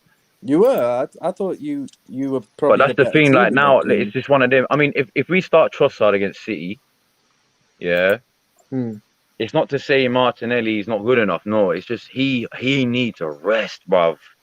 He needs a rest. Like what people don't forget is people actually seem to forget is, especially with these younger players, when they start looking like I'm not gonna say they're world class at their young age, but when they start having that look about them, they could be world class in the next 2, 3, 4 years. Yeah, people seem to forget they're still like 2021. Their body, no matter how much training they do, it's their body telling them, yo, I don't care, you can do as much training as you want, your body is not ready to be doing 38 games in the Premier League, 90 minutes yet. It's not ready yet. Do you know what I mean? You're still young. He's still got a young body. His body still needs to adapt. Like Saka, all the young players in the world, all the Chelsea players, they will still need to adapt. You can't name me one Chelsea player that's under the age of 22 right now. Maybe, all right, fair enough. Mount is a fucking freak. When it comes to his fucking stamina, I'll give it to him. His availability and fitness record. No, what I'm saying, his fitness, but he's had a. I mean, you will get your odd. Don't get me wrong, you will get your odd young player who's got the ability of a fitness of a fucking 55-year-old fucking god. Do you know what I mean? Like they have that. It's just one of them. They've just always had that as a kid. They were probably as a kid that never went to sleep. They were just running about all the fucking time. Do you know what I mean? Like they were probably one of them kids. Like they have stamina to last years, but that's only a select few. Majority of these young players still have to train their bodies. They're still young. Their bodies are not ready. Do you get what I'm saying? So it's not an excuse. It's not me trying to make an excuse. It's just that's how it is, bro. But people seem to forget that because it's football, and because they're on these wages. Yeah, I mean, to be honest with you, half of them on these ridiculous wages. And I already said it about Mudryk. I said, listen, I'm not pissed off we missed out on him because he was £100 million. Because at the end of the day, to me, he's an unproven player. We're paying £100 million for an unproven player. You don't know how he's going to go down. He could be the best player in the world in the next 3 years. He could be the worst player in the world. You don't know how it's going to go. That was my concern about the Mudryk deal. We're paying 100 million. I mean, I want him. Yeah, he's good backup, but we're paying 100 million for an unproven player. People are trying to say, no, he's good. He's done good things for Shakhtar Donetsk. Yeah, say that sentence again. He's done good things for Shakhtar Donetsk. No disrespect to Shakhtar Donetsk. They ain't fucking Barcelona, Real Madrid. Like they're not Man City, United. They're not that team, bruv. Like, you know what I mean? There's another op. So yeah, man, that's where I'm at with it. And now these players, obviously, if you look at our squad, majority of our players are young. So their bodies now, they're starting to fatigue. But we can't drop them because we've got no one to drop them for. Where's Jesus back?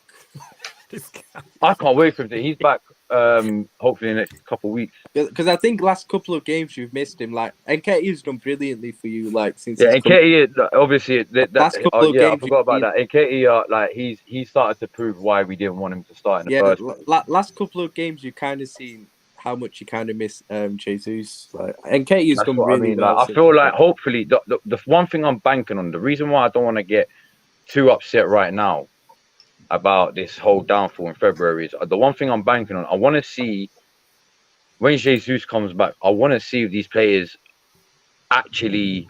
Do you know what? Fuck it. We fucked up this month. Yo, we need to sharpen. You know what I mean? If they come out, if we go through this month and we take maybe 1 or 2 wins if we're lucky throughout the whole month, yeah. And then Jesus comes back. I want to see this team be like, yo, we cannot lose another. Fuck the title. We cannot lose another game for the end of the season now, because we've fucked ourselves. But I think that's that's what I want to see every week. But I will I see it? I highly doubt it, bruv. Do you know what I mean? But I just hope when Jesus comes back, it brings that sort of energy back into them. Because you see how Arsenal played under Jesus, bruv. So even though, all right, fair enough, Jesus weren't scoring the goals that we wanted him to score. And my excuse for him not winning Golden Boot right now is because obviously he's been injured. So that's the excuse. I'm sticking to it. But apart from that, obviously, when he comes back, he brings something different to a whole squad, bruv. He brings that energy, bruv. I think with Jesus, what you'll see is like, because I think Martinelli in particular has missed him because of the way Martinelli plays. It's like, because Jesus plays that pretty much as a false 9. He drops deep and facilitates. Jesus makes players around him better, innit? Like, he facilitates Martinelli. And Eddie he literally makes that front line look up. Like, he makes them better. He makes them... Yeah, exactly. Do you know what I mean? He plays them to be better. Do you know what I mean? Like, he's what Firmino was to us a few years ago. Like, that's why Mane and Salah used to score so much at the end of the day. Like, Firmino would facilitate them, would kind of, be the false 9, dropping deep, facilitating Mane and Salah, allowing them to score the goals. That's what Jesus has kind of been doing for you this season with Martinelli and Saka. So I think Martinelli's kind of like downturn in form is like coincided with like Jesus being out of the team, innit? Because Nketiah is good, innit? But like, Nketiah can't do the same role like that. Yeah, for me, like, you're right on that. Yeah, for me, you are right on that. But I feel like more of it is actually starting to be fatigue because he has to cover Zinchenko so much.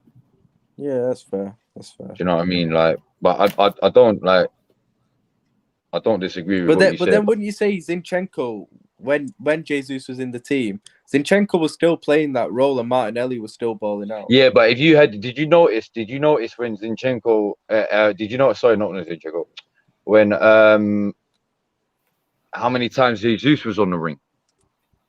Yeah, they'd interchange. Do you know what I mean? So it would be like he would switch every now and then. So it's like I'm not saying he covers Zinchenko's fucking area, but he covers Martinelli. Yeah, whereas Nketiah which for me is probably a little weight off Martinelli's shoulders because he's not doing so much running because Jesus is there now. He can have that. It's like him looking at it, he's like, I don't have to win. I can actually preserve my energy for this 1 minute, whatever it is, 2 minutes, because Jesus is on the ring. Yeah. Do you know what I mean? Let me have my 2-3 minute rest, I'll be in the middle, facilitate in the middle or whatever. And then when we switch back, boom, I had my little whatever 2 minute rest.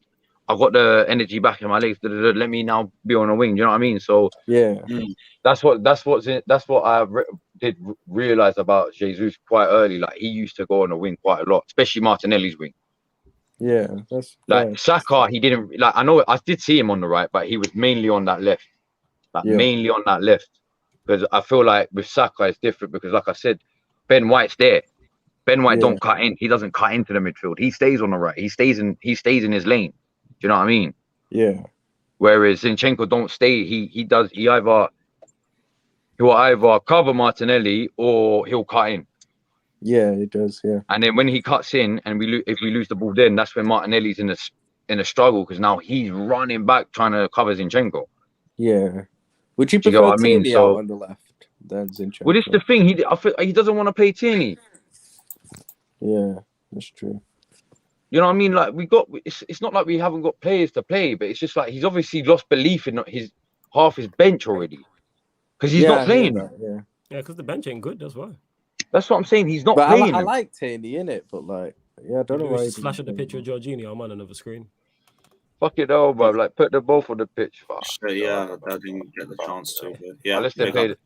I'm Bro, very can you get surprised this you didn't prick do off that. the screen, bro? I'm gonna leave the This guy- stream in a minute. this guy Why just do you hate him so much? He's not barely even But played. it's not for the you. fact I don't hate him. It's the fact he's a fucking Chelsea op at my squad again, bro. But he could be winning the league with He your could club. be that. You know, you could have showed me a picture. You could have showed me a picture of Didier Drogba. You could have showed me a picture of any one fucking Chelsea player that's and they retired at Arsenal. I would have said the same damn thing, bro.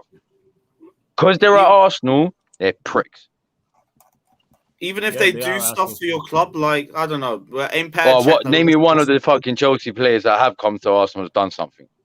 Petr Cech, I Right. think, is the last Arsenal Oh, goalkeeper Petr Cech. to win the Golden Glove award. Am I correct?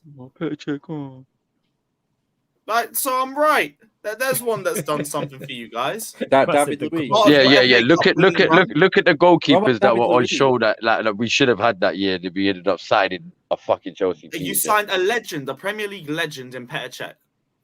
Yeah. And what a trophy we got for that.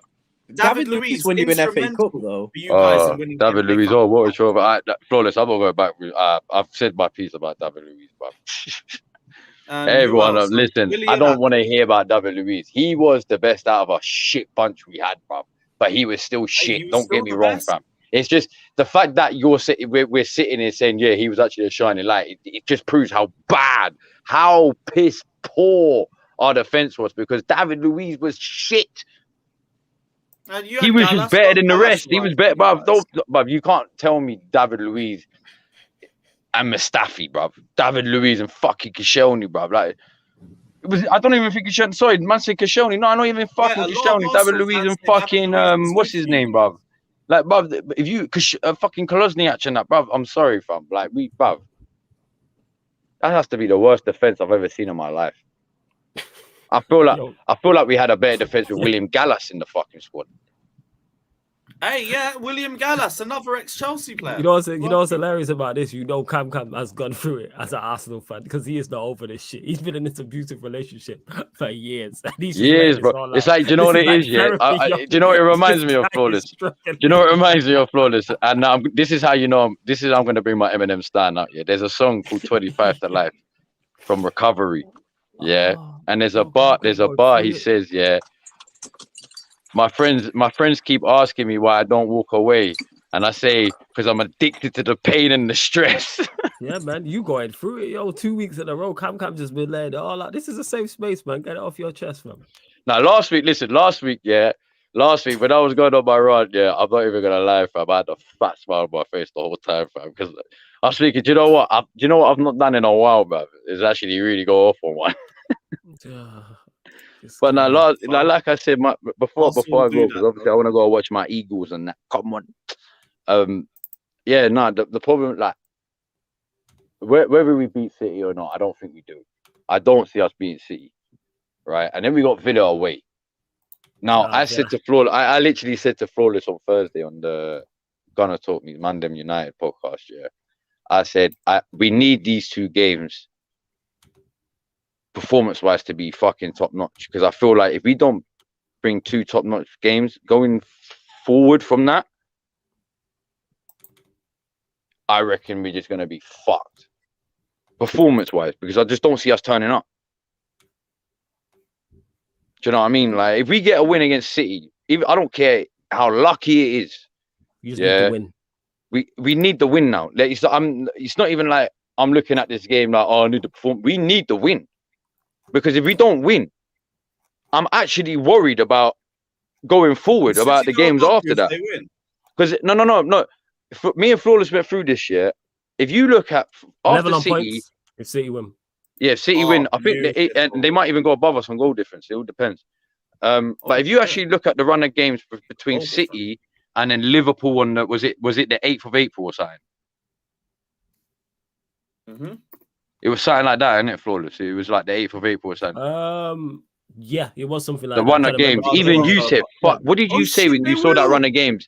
No, when you saw that run of games, what did you say? You was like, "Fuck!" Missing this fucking game, man. Why, what game are you missing?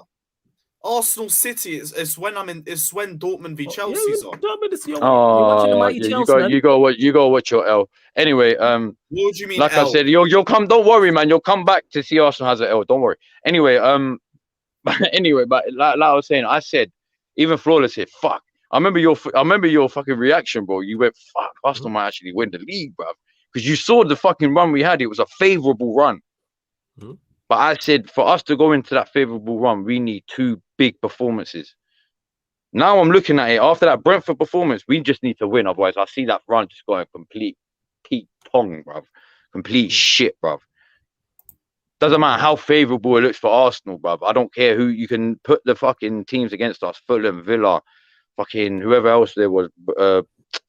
It's better than, bruv. Obviously, there's like what 8, 9. There's like 6, 7, 8 games, whatever it is, isn't it? Yeah. If you was to look at the start of the season and you was to judge it from the games that we played already at the start of the season, you'd look at it like Arsenal should be winning. Yeah, they should win. But on this run of form, I don't see us doing a lot. I don't see us picking up more than 1 or 2 wins before the Liverpool game. If we go on this run of form, that's why I say we need to beat City. If we don't beat City, we're fucked. Yes, yeah. Momentum shifter if you don't beat City. I agree with that. As you can see, people, Cam is going through this shit. You know what I'm saying? He is going through. Bro, I'm not one of these Arsenal fans who actually. I'm an Arsenal fan who used to actually see us win Premier Leagues. I don't care how young it was. I still fucking remember it. Yeah. I see us lift Premier Leagues. I haven't seen it for 20 years, bro. Most of these Arsenal fans are like, not even, bro. Most of these Arsenal fans weren't even born when Arsenal won the fucking league, fam. Let alone, like, I can't be asked for it, bro. Fuck, you know. And then these are the same people who are trying to tell me, oh yeah, Henry, Bergkamp. Like, no, don't tell me about Henry. You don't even know the fuck you did. They retired before you even knew about football. What are you talking about? Breathe, Cam, breathe. Take a deep breath, fam.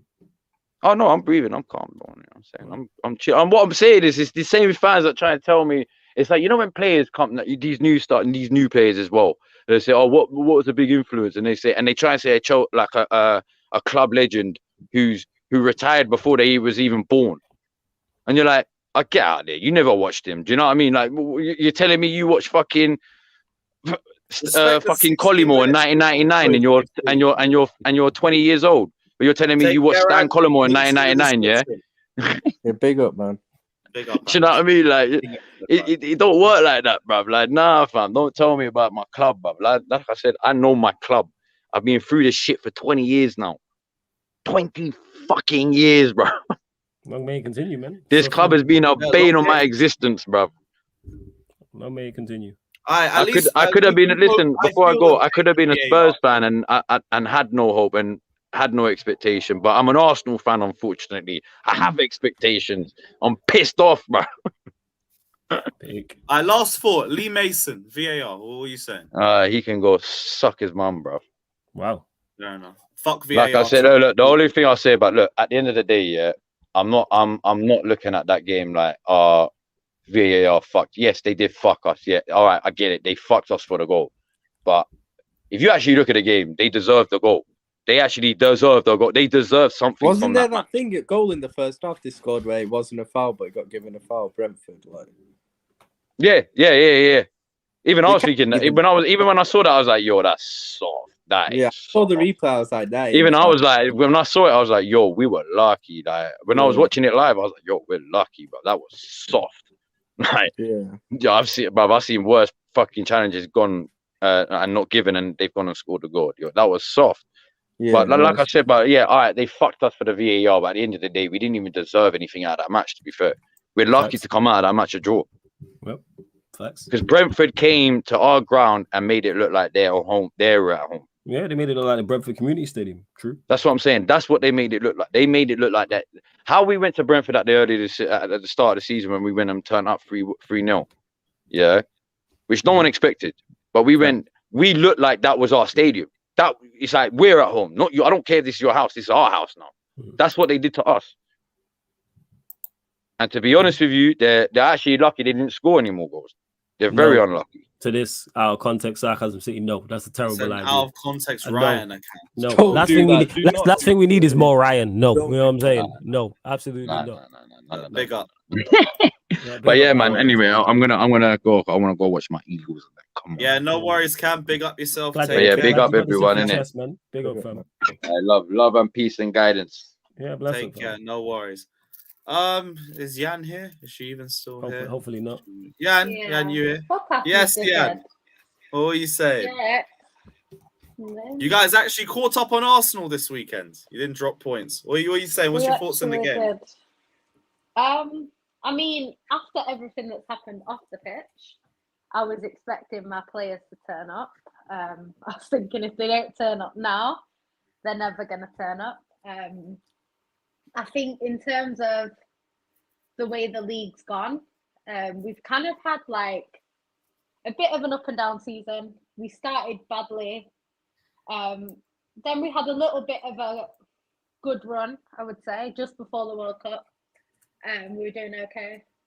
And then after the World Cup, we've just been pretty terrible. The problem is our key players have been out of form. So Pep's been playing the players that are in form, not particularly our best players. So it's kind of been a bit of a mismatch squad.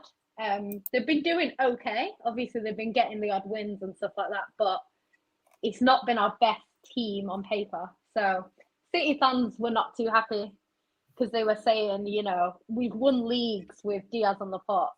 Like, they are proven to be able to win leagues. Like, whether you rate them or not doesn't really matter. They've been there, done that. And both of them were on the bench. So a lot of City fans were pissed off. Why are they on the bench? Both of them. Didn't really make sense. So it was inevitable that Pep needed to bring them back in. He did today. That first half, City looked 10 times better than we've looked recently. Diaz played really well, to be fair to him. Laporte's always, you can always rely on Laporte a little bit. He will make a mistake here and there, but generally he's more reliable. I do see Laporte get slandered a lot. Did I was surprised he played so well. Did Laporte not start left back today? They played back three. We played three at the back, so everyone. Yeah, I watched the game, but I was a bit confused as to what it looked like Grealish on wing back or something daft like that. Or Bernardo. Context, by the way, the only reason why you didn't see this because she ducked the stream after the Champions League final. But it is what it is. Oh, whatever, you hate it. So what do you mean? You had the invite, you didn't turn up. Yeah, so neither did City, to be honest, but we move. You hit like City tried to hide their finances, bro. Like that's all. Yeah. Hold that. Yeah. Listen, yeah. Hey, don't hate. When we get found not guilty, I'm just saying, bro. The charges. You don't get a long-ass investigation before that. You got a lot of charges to over 100, man. Yeah, all of them are bullshit, man. They're not bullshit. We all know City are guilty, man. It's about proving it, man. We're not stupid. Like, come on. City are not guilty at all. You're busting 101 cases. You're just you hating. Are definitely they're guilty. Not guilty, man. They're not guilty. You are 100. Everyone's known for years City are guilty. Like, it doesn't take a genius. I don't even know what they're being charged of, to be honest. Oh, it's all this inflate sponsorship money, everything. Mancini's contract, load of stuff, to be honest. It's a load of shit. They said that about the Etihad deal, and then they sought the Etihad deal, and it was all legit. So it is what it is. We will get found not guilty, and then I'm having a vote. You're that confident you get found not guilty? Oh, don't get found not guilty. The more I heard, the more. Are you sure? Because I honestly, like, I actually think City could be in trouble because, like, they only just about got away with that UEFA one. Still, that UEFA one. Nah, the UEFA one was. Literally, no, you got away with it like by that in it. It's unknown. Like, they had like a three. No. Oh yeah, that's a bullshit charge. That. If you actually read the report, it's a load of bullshit. They basically but City. They hacked into our system, right? And they went through 5.5 million emails, and they found 6 emails that they said were dodgy, right? So one of the things that they found was that in one of the emails to our sponsor, we'd referred to someone as His Highness. So they said that's Sheikh Mansour. But then when they actually investigated it, they found that it's not Sheikh Mansour. It's just that everyone in Abu Dhabi, anyone that's sort of the head of the company is His Highness. So they assumed they put 2 and 2 together and got 46 and said it's Sheikh Mansour, and it wasn't. So it was proven not to be him. So there's a lot of stuff that is just bullshit. The whole investigation is over 6 emails that allegedly say we've done this, that, and the other. Some of them were even doctored. They weren't even original. That's where emails. the 100 charges have come from. 6 emails. That's where the whole investigation started from. Now they're saying it has there's got to be more than it started with this random hacker who hacked emails, and they found all this dodgy stuff, and then the Premier League started investigating it in 2018. That's what I'm saying. And then they got all these charges. He searched 5.5 million emails and found 6 dodgy ones. So people are acting like, oh my God, there's so much evidence. There's not. There's 6 emails. One of them already is bullshit. I know that for a fact. So that whole investigation is lying on 5 emails, and they're hoping that Man City's books that they put through, they've been lying for 9 years in the books. But we'll find out. I don't think, even if whatever they're saying, I don't know how easy it is to prove that. Because you've got to prove that Man City have lied, and the auditors have been in on it as well, and all that stuff. So they've got to prove all that. I don't think it's going to go the way a lot of rival fans think. But the reason why I think there's a few reasons why I think you're in trouble in it, because I didn't know this, but you only literally got away with that UEFA case by that much. There was like 3 people on the panel, and it went 2-1 in favor of you guys. Like, it was that close. Plus, there were time bars and stuff as well. But the Premier League don't have time bars and anything. You can't even go to the court of but you can't even go to the court of arbitration for sport, which got you off last time. You can't even go to them now. So like that's those reasons why I think you're in trouble. And you've got more charges. You've got way more charges. I don't think it's 3 main charges. One of them is non-cooperation. The reason why City stopped cooperating. The non-cooperation thing, that's not a massive deal. Yeah, but if I was City, I wouldn't cooperate with them, because when we were cooperating with them, they were leaking everything to the press. So City said it weren't the Premier League leaking them though. The Premier League never leaked the emails. No, it wasn't the Premier League. It was that random Portuguese hacker, I think, who started it off. But the Premier League didn't hack anything. That's why they stopped investigating. But the thing is, like, I just don't see it going the way people think. I don't see it. I think the Premier League are going to try and charge us to kind of blow it under. But they've already charged you. No, I mean, like, charge us like a fine. I think they're going to try and fine us, but I don't think City should pay the fine. I don't think they should. I can't lie. You know how embarrassing it is if the Premier League messed this all up. If the Premier League have investigated this for 4 years and charged you with over 100 offences, it's so embarrassing for them if they manage to mess this up. Like, let's be real. It's embarrassing for them anyway. They're only doing it to prove they can man their but if the charges get proven guilty, then it's not really embarrassing for the Premier League then, because they won the case. Well, that's all. I don't see anything. Like I say, people just getting it, and it's funny because to get the jokes off. I've enjoyed getting the jokes off because it's been hilarious. It's good to be on the other side. Manchester City, yeah, I'm sure it is. Do I think they'll get found guilty? Yes, but I don't think the punishment for City will be anything hefty. Do you reckon? I think if they get found guilty by a lot of serious offences, I literally think they get relegated. Could be fucked. All right, so what do you think? What do you think? So Ryan, I'm asking you. No. So I'm asking you, Ryan. What if they are found guilty? What do you think the punishments will be? It depends what they're found guilty of. If they're found guilty of, let's say, the majority. Okay, let's say hypothetically they're found guilty of. Let's say they're found guilty of everything. It's gonna be let's go. Then I think they'll get relegated. Then I think they'll get relegated. To what division?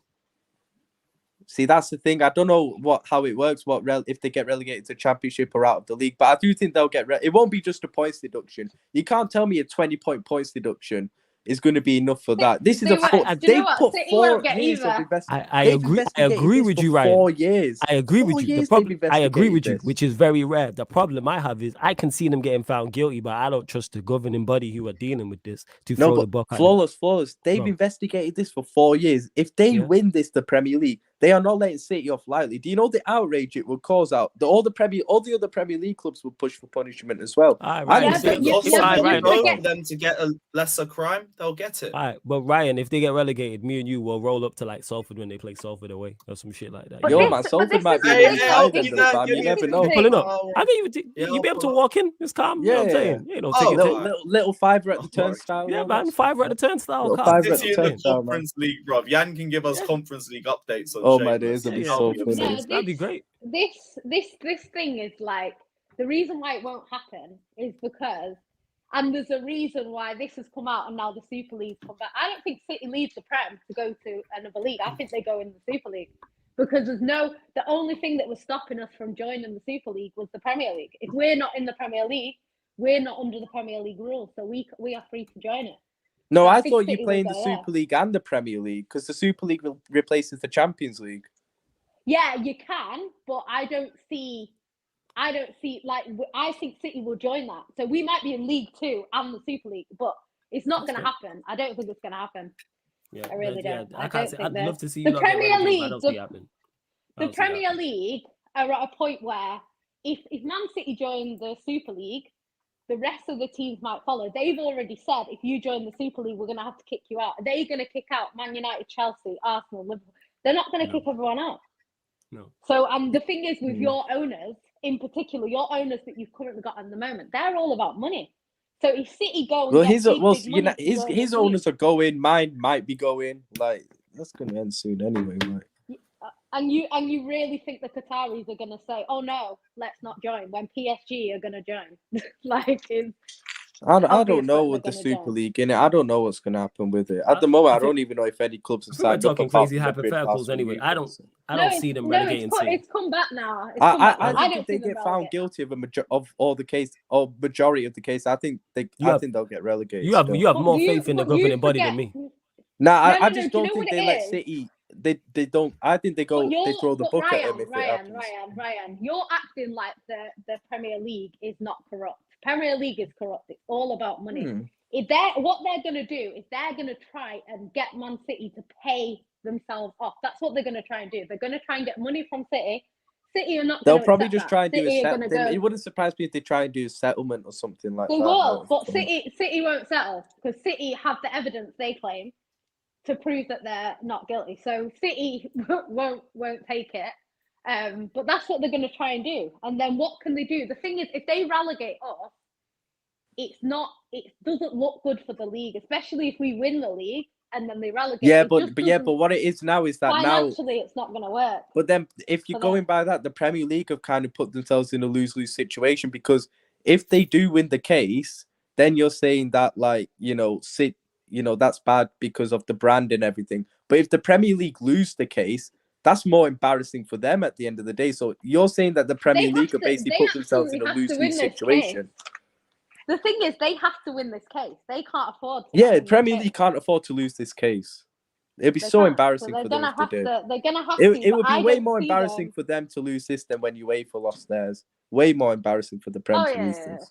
They've conducted 4 years into this. Like I don't see it, but I hope you are. For once, I genuinely hope you are 110%. I actually think. I hope you're right. I sit here in trouble still. I'll be real. I hope you are. I told you. There's differences to the UEFA case that doesn't work in their favor, in my opinion. We pulling up to curse the national away. That's all I'm saying. A lot of people are talking about time barred and stuff like that, right?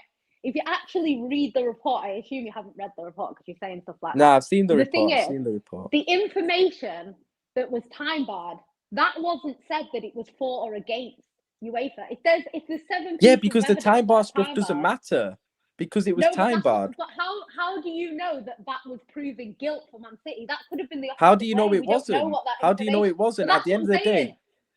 But that's what I'm saying. None of us know. All I know is that the report said that basically Man City were charged for not cooperating, but they were not seen to do. It said something like they were not seen to. They were seen.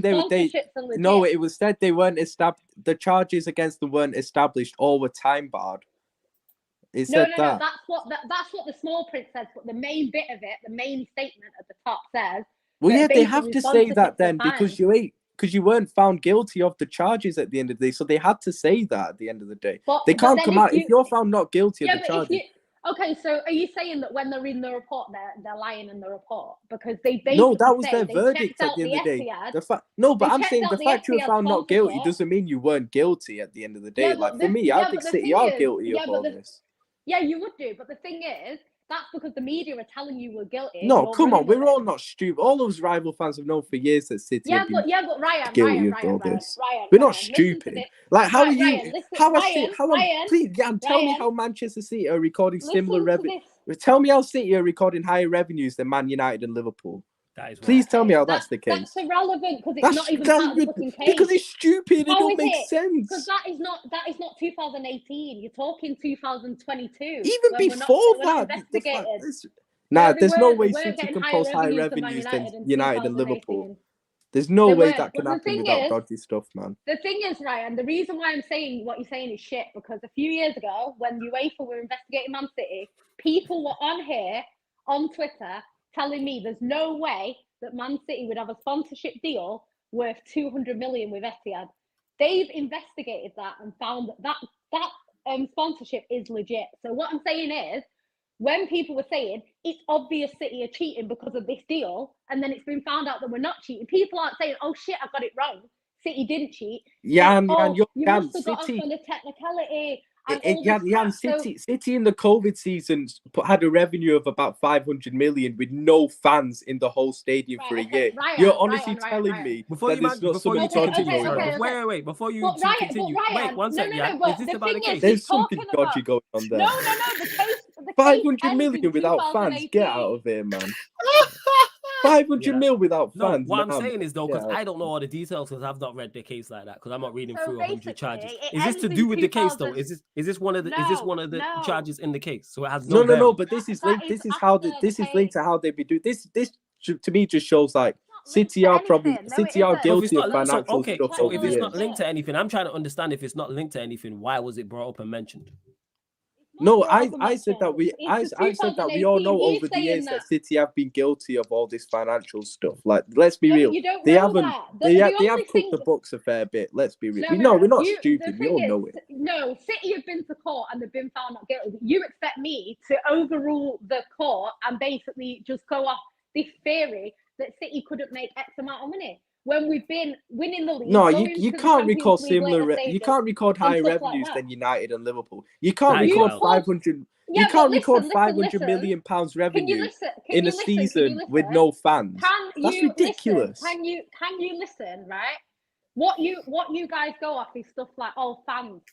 Fans, in terms of your match day experience, is very low in terms of revenue. Yeah, and you had a whole COVID season with no fans. You don't record 500 million revenue. Were we not on the TV when we were in COVID season? Yes, along with many other clubs as well. Exactly. And how do you get nearly as much as us then?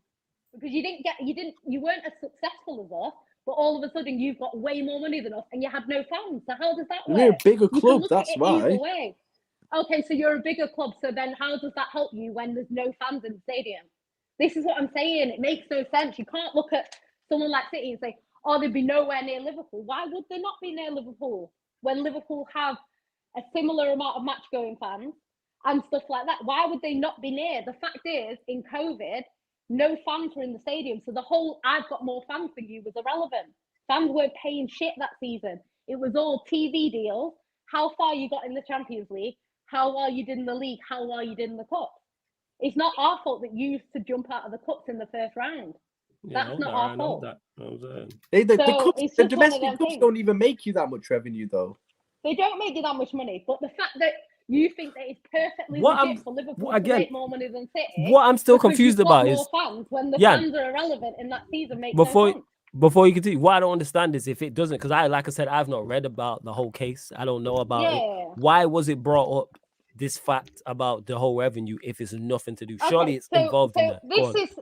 So this is what the case is, right? The 115 is pretty much into 3 different sections. So they're saying 115, making out like it's 115 different things. It's not. It's literally 3 different sections. The first section, which is the most serious charge, is they're accusing Man City of being dishonest about their books, basically, for 9 years. So they're saying that between 2009 and 2018, Man City have submitted books that they do not believe is representative of what they earn.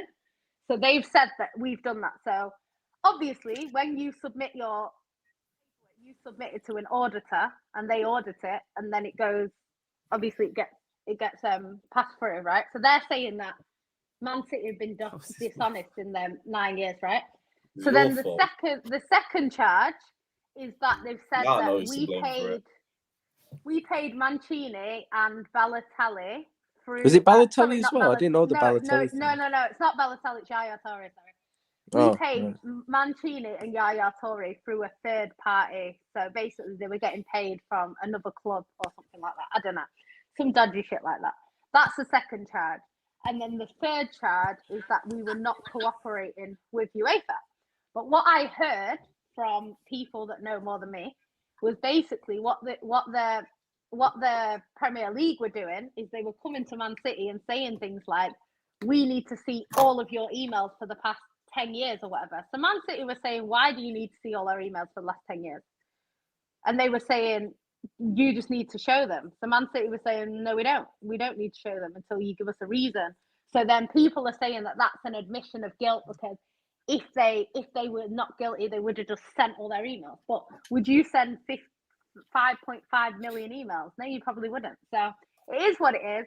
Man City are saying they're not cooperating with them. The not cooperating charges ain't really too deep, to be honest. Like if you get found guilty of those, I don't think the punishment for them would be like that big. You probably get a fine, and that's it. It's more the other stuff.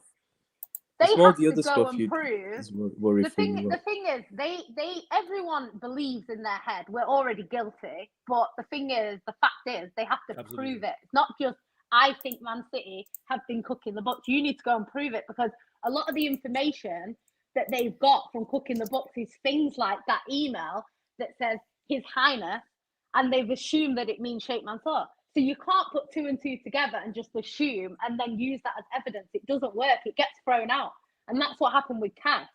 CAS were like, you cannot just assume things. You need to prove it. And then when it was proven that there was no evidence, it got thrown out basically. So I don't know. Man City are adamant that they have the proof and they can prove that they're innocent. So obviously, if they were guilty, they wouldn't say any different. They're not going to turn around and say, yeah, we're guilty. They're going to say they're innocent, obviously.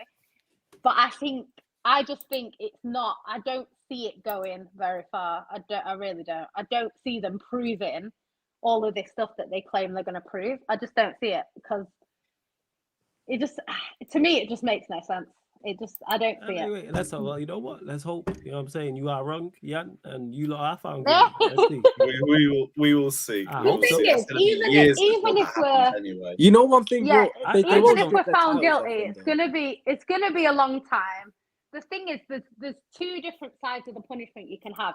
You can either have a punishment which is historical, which is for the years that we've been found guilty. That won't happen. That won't happen. But I don't see the point in that because, say, for example, they take our titles off us, right? That doesn't really do anything to City because we've had them. The whole point in winning a trophy is you're there in that moment and you win it. Like, if someone turned around now, I said this before, if someone turned around now and said, Chelsea have been found guilty of something, Man City have a Champions League, I'm not going to celebrate that Champions League because we didn't win it. Chelsea fucking won it. Just because they had it confiscated doesn't mean we've won it. It just means that Chelsea got confiscated and we were the runners up. I'm celebrating that Gerrard title in 2014, man. Yeah, but you're a weirdo. You are shameless. I'm celebrating. That's why. Going for the bus parade. You are no dignity, motherfucker. That's why. Bus parade, everything, man. You are no shame, man. Look at this guy. Well, that's the thing. On his ass. I'm celebrating that Carabao Cup in 2016 as well. To Nuno Bernardes, yes, you have found out. Yes, that's exactly what we call it. I'm celebrating that Carabao Cup in 2016 as well that we lost. Yeah, but that hurt, you know. That Carabao Cup final hurt me, man. When we lost on pens. Anyway. Yeah, but the thing is, like, I don't see that. And also, like, if it was like Man City were being found, and people were saying this is the same thing, and I don't agree. When people are saying it's the same thing as like match fixing and it's not, because at the end of the day, we put 11 players out on the pitch that. No, but it is basically gaining an unfair advantage. No, it's gaining an unfair advantage. So it is basically cheating, just in a different way. Yeah, but it's not the same as us having. No, but I'm saying it's cheating, but in a different way, because you're gaining an unfair advantage. It's completely different. It's like saying that. It's just cheating, but in a different way. That's all it is. Your players had inhalers. That is more of a cheating than what City were doing. There's no proof that our players had inhalers. Well, there's evidence out there. So there's no what evidence? Have you been charged with anything? No, I'm just saying. Why would you get charged with it? Because you covered it up. But the thing is, there's literally no evidence that says we used inhalers.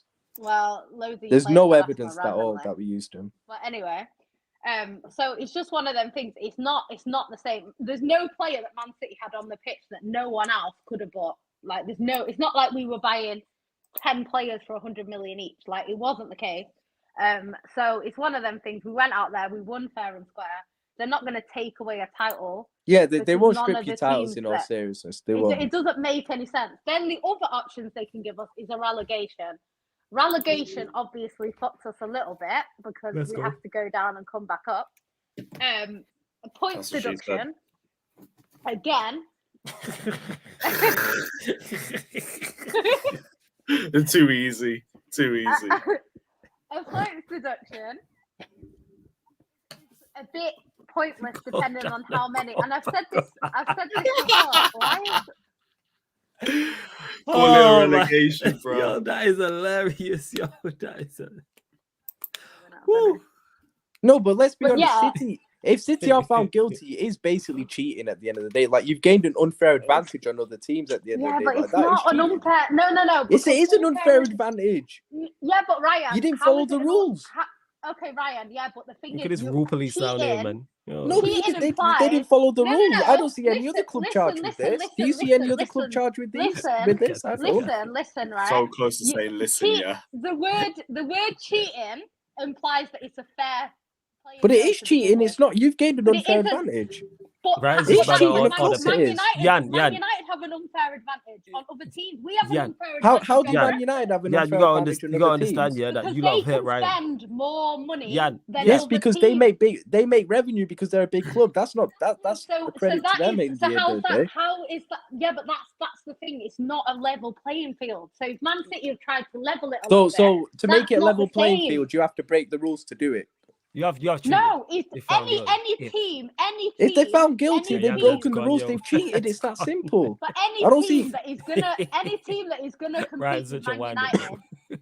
No, I'm But being this honest. is the thing. How are we Yeah, condoning because- breaking the rules that are there? City No, are the I only ones. don't Should an care. exception I be made don't for care them? about- The other I 19 don't clubs have care followed about the them. rules. Why That's do probably City No, have? they Why don't, does man. when No, it's they City don't. it has to be? Oh, No, it's not a level Ryan, playing no, field, they so they don't. basically have to make it a Because it level playing isn't. field. It's bullshit, No, bro. it isn't. No, it isn't. It's Man, bullshit. Same. Man, The bro, you 19 know. other clubs So ain't you being can charged with say- this. Yeah, because the Man, Brody, some yo. of the 19 other clubs don't have to follow any rules. That's the way it Look at works. this- They don't No, have to the 19 follow other it. clubs Every- have followed the rules. You've Yeah, right, probably yeah, broken yeah, them. so If they you have. are So found they have. guilty, you've gained an unfair advantage. That's basically Well, cheating. luckily, we aren't going to get found guilty because we've not cheated. But Yeah, so anyway, Yan, I'm why are just you getting saying, if stressed? we Yeah, were, you lot. I don't think you're like. I no, think because even if you do, because Go cheating to me implies that it's basically like who you've cares? got 10. Yeah, as 10 Ed people said, that you are- cheated financially. It's basically cares? But the financial thing is- doping.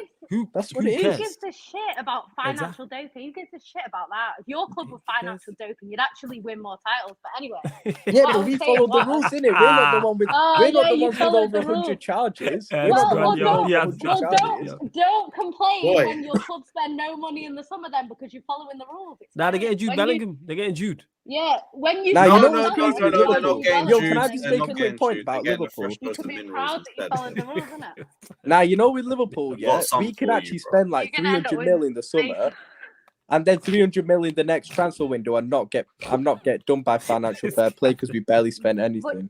We you're won't not do gonna it, do but that. yeah. Yeah, we're not going to So do it, that's but the I'm saying thing. we could, innit?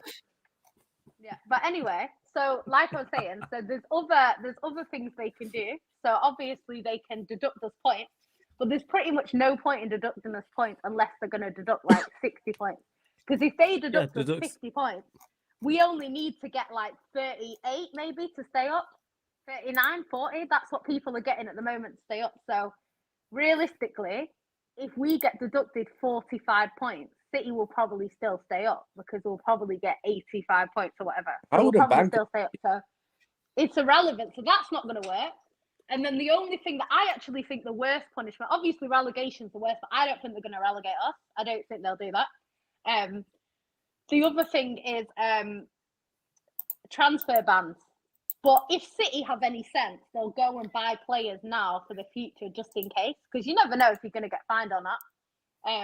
So I think they should go and prepare for a potential transfer ban. But that's probably going to hit us the high. I don't see what they're going to do because giving us a Might point do everything. deduction. Yeah, throw the book. I doubt it. I doubt throw it. the book at them. Throw the book at them, man. Throw them in the jail, under the jail. That's what I'm saying. They broke the rules for 9 years, man. Yeah, I'm listening, Jan. Oh What? my Yeah. god, What? we I'm didn't listening. do What? Go on. anything. Stop making allegations, man. I'm just saying. I'm saying that you've been charged with these. I don't know if you did it or not. I don't care. I don't. Who Even gives if a you shit? even if you get found not guilty, that's what I want to happen to you. Lot. So we'll see what happens. I don't care. Throw the book at The you. thing lot. is, Yes. whether we get found guilty or not, everyone thinks we're guilty anyway. So I think you are it's been guilty. It's the case. obvious. No, it's not obvious. Obvious you're guilty. We're not. How's it obvious? Because how's It's it obvious? obvious you've been guilty. You have 101 allegations. Yeah. That's a lot of allegations. That's 100. That is a lot. Yeah, it's a bit like 100. That is that's a RICO case. If this was a criminal thing, like actual like criminal enterprise, like a gang, we'd be like, yeah, they're getting locked up. Yeah, you man a young thug, and the rest of the Premier League snitching on you. You are the wireless. Yes, you are. Yes, that's you. You are a gang. Man. Yeah, you ain't like ain't busting no. You know what? You might. You not might actually. You might. I We agree. will. I think you will. They won't. I don't think. Like, they I will. would when I say say City bus sounded cases- very assured in their fucking statement that they put. Oh, They City- have to be City though. are They have to be. What 100% they're gonna confident. say? What they anything? No, other but like if especially they were initially- shook, they would have put a short statement or something. They Yeah, sounded yeah, like They're just like, gonna pay whoever they know nah, what they we have to got, do we're what gonna they have beat to it. do. No, They're do you gonna know- try and no, defend do you know themselves, what? obviously. No, Like, do you know what? I think if City were guilty, right? I think if they were actually guilty, then I think I'm not saying they wouldn't. They would say that they are. Of course they would. They come out with similar statements. But I think some of the stuff that they are saying. Yeah, it's the wireless. YSL. That is good. Josh, that's a good one. That's a good, one. Josh. Do you know what, Josh? That's actually my initials. My initials are YLS. But anyway. Oh yeah, it is YSL. Yeah, yeah. it is. That's Yeah. crazy. Mad. Fucking hell. But yeah. Yeah. Oh, you lot really yeah. are getting snitched up. Yeah. You are. That is very ironic. But I think it's I think the way that Pep's going on as well, like he's convinced. So I don't know. We'll have to see. But I they're gonna try and get us anyway, even if we're not guilty. They're still gonna try and get us. But I think City will be fine. You know, we've got Lord Panic on the streets of London. People are panicking. It's great. It's great. We'll see what happens. I think, to be honest, I'm glad it kind of got to this because everyone's just been making allegations for years. Oh, of course, it's obvious you're cheating. It's obvious this, that, and the other. All this crap. they're Ryan, definitely guilty. hating. Ryan's like, yo, you No, gotta he's- guilty regardless. No, Yo, because Ryan wants to wank himself off that Steven Gerrard's got a title, but it's not happening. Jesus It's not Christ, that one. man! How'd you have to be so Regardless graphic? of what happened. Fuck you, It's know. not my fault you viewed it in your head. I You need just to said be it. graphic. I didn't You expect said you it. to I have a did. fucking- Yeah, I just I expect do you need to to have a relax. vision of Ryan. Yeah, I remember that, bro. Like, It is relax. good that Steven Gerrard is a Premier League title. This is the same vibes I had for Roman. I do remember that. I thought it would just be easy. We'd be You're not fine. here we'd being bust graphic. case, then boom, sanctioned. Our bank account's been frozen. Hopefully they freeze. You know what I'm saying? Some City accounts, but yeah, that's you being graphic. Yeah, you need to relax, big man. Big up Josh as well, saying you can take our trophies, but not our memories. You're right, we can't take your trophies, but we can take your Champions League, my friend. What Champions League do City have? At least your Champions League titles can't get stripped, Champ. That is true. That is a That's positive. true. That is Very a good plus point, point. man. That is You a must be plus relieved at that in all seriousness. That was We'll have two by the time. We might have two by the time this investigation is done anyway. But what, you winning the champs this season? Yeah, you winning the champs this season? Nah, not yet. Oh, okay. It could create that siege mentality, though. I'll be real. Well, they have so far. But that Yeah, second one half game. was But yeah, I'm saying it could create that siege mentality. I'll be real. Oh, on the other hand, it could have the other effect of the players have it in the back of their minds that, you know, the future of the club is kind of up in the air, kind of uncertain. I don't know, innit? It could have either effect. The players don't care because most of them players, their contracts are like 3 to 4 years anyway. And this is going to take 3 to 4 years. So if worse comes to worse, they just won't sign an extension. That's just what they'll do. Yeah, fair enough. Or they will sign an extension, but they'll have like a clause in their contract, which means they can leave if the worst happens. Do you know what I mean? It could be hard. It could be hard for you to bring in players though in transfer windows because they'd be like, "Well, am I going to a club that they do very well on the pitch, but that, what's the future gonna be in like 2 years? Maybe you get what I mean. Like their future's uncertain. Well, I mean, I think it's kind of less they said attractive the for same. players coming in. They said the same in 2020, and players came. It's fine, but they probably just had like a. Nah, but your case got dismissed before the transfer window or something, didn't it? Or maybe early in the transfer window it got dismissed. No, it took ages. It was. I forgot what month it got dismissed. To be honest, or you got found not guilty. No, we got players in. We did get players in because I know you got Diaz in late that window. You got him like late that window when the season had already started. Players are not stupid nowadays. Like if they join a club that's not like a Man City or a Chelsea or something like that, a lot of them will have. It's like the Newcastle players. When Newcastle signed their players, they had like a relegation thing in there because they looked like they might get relegated. Yeah, but we all knew they weren't going to get relegated then.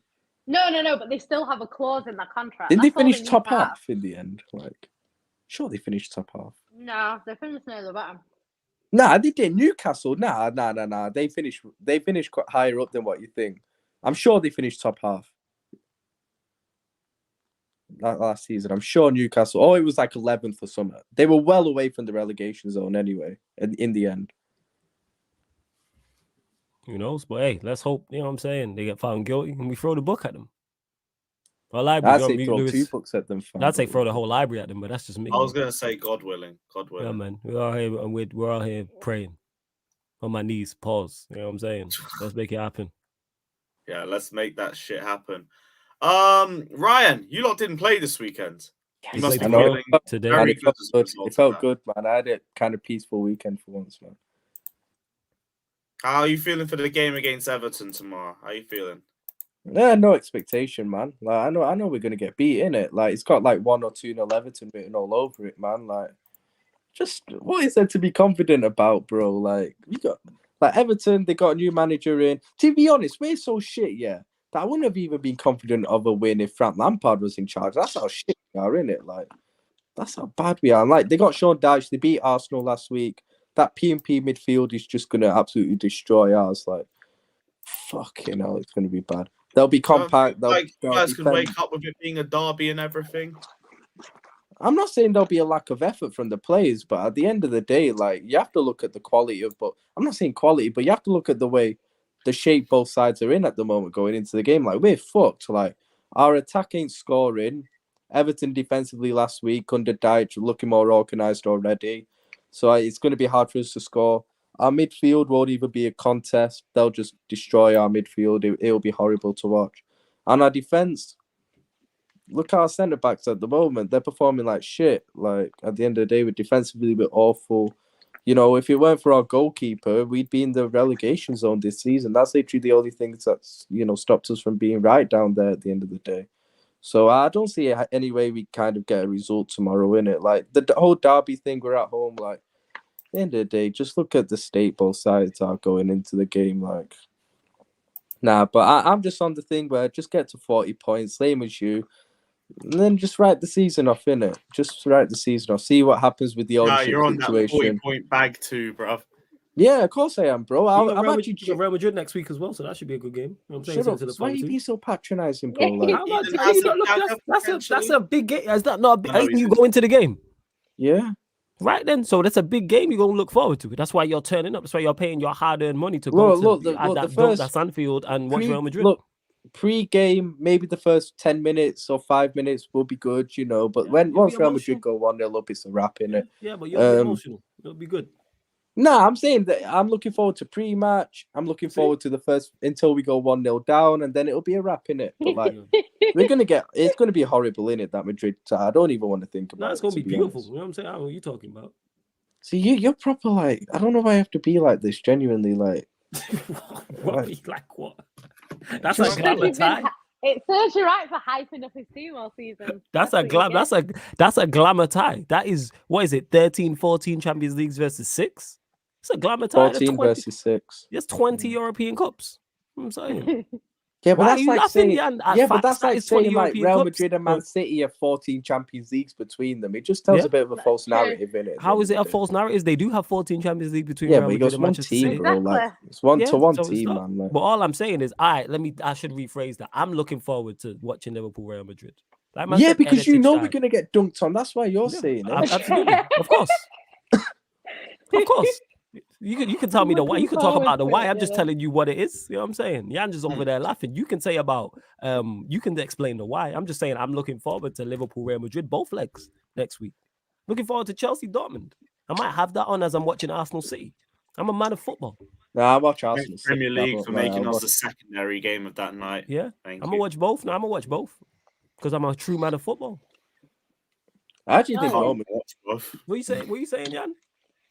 I said, "Are you, darling?" Yes, I am. Yeah, you better put some respect on my name. Oh, yeah, go on, carry on. I didn't say all that. Yeah, that's respect. You know what I'm saying? You try to talk to me like I'm Ryan. Go on, fam. Carry on, Ryan. Say what you're saying. Yeah, I mean, I don't know what anyone else thinks about tomorrow night, but I just have no expectation going into it. Like, this is the least confident I felt from a derby in my life. Like, I'm looking forward to it because of how Everton played against Arsenal. How when I know think we're it'll be a gonna draw. lose? Like... I don't think you'll lose. I think it will be a draw. I think you. No. I understand so what? you A feeling draw that way against Everton isn't something to shout about, bro. Nah, like, but it's one point closer to 40 points. That's true. That's a good point. But like, I don't even see us getting a draw. Nah, I can see if it was that. Wait for that Conor Cody header in the first half to make it 1-0. Nah. Damari Gray or Dominic Calvert-Lewin. Damari Gray. No, Calvert-Lewin's injured, and Damari Gray won't even start. Yeah, he's doubtful for the game. He's not been in training. Sean Dyche said it the other day. He's doubtful for the game. But then Mopai's so shit, bro. And he's only scored like one goal for Everton. But guess who will get his second goal against Liverpool at Anfield? We all know it's fucking gonna happen, innit? 2-0 Everton tomorrow. Conor Cody and it's actually technically today. Watch along for that game, people, on the Sarcasm City TV Twitch. The mighty Merseyside derby, Liverpool versus Everton from that dumb that is Anfield. We'll be bringing you the watch along on the Sarcasm City TV Twitch. And to Black Diamond, yes. There is a Q&A on Sarcasm City TV. Yes, there will be. Yeah, Q&A is coming in just a couple minutes. We're about to wrap up. Don't worry, and the raid's set. The raid is set. Is that set? And Thiago's not playing, which means that I have to see Thiago injured for 4 weeks. What midfield do you want to see? It don't really matter that much, to be honest. No. Ryan, you know I'm a big fan of what Thiago. midfield? You can pick the 11. What 11 would you play?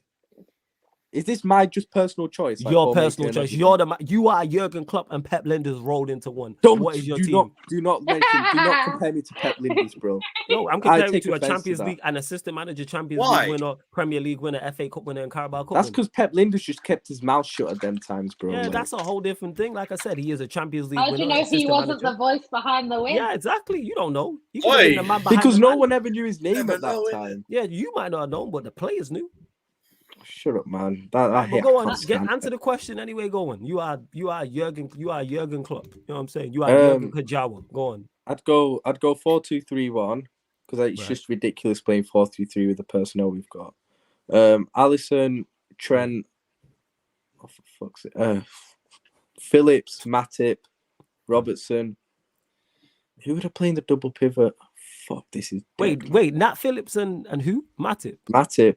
No Gomez, no Konate. Is Konate not injured? Playing Gomez and Matip together, bro. Is Konate injured?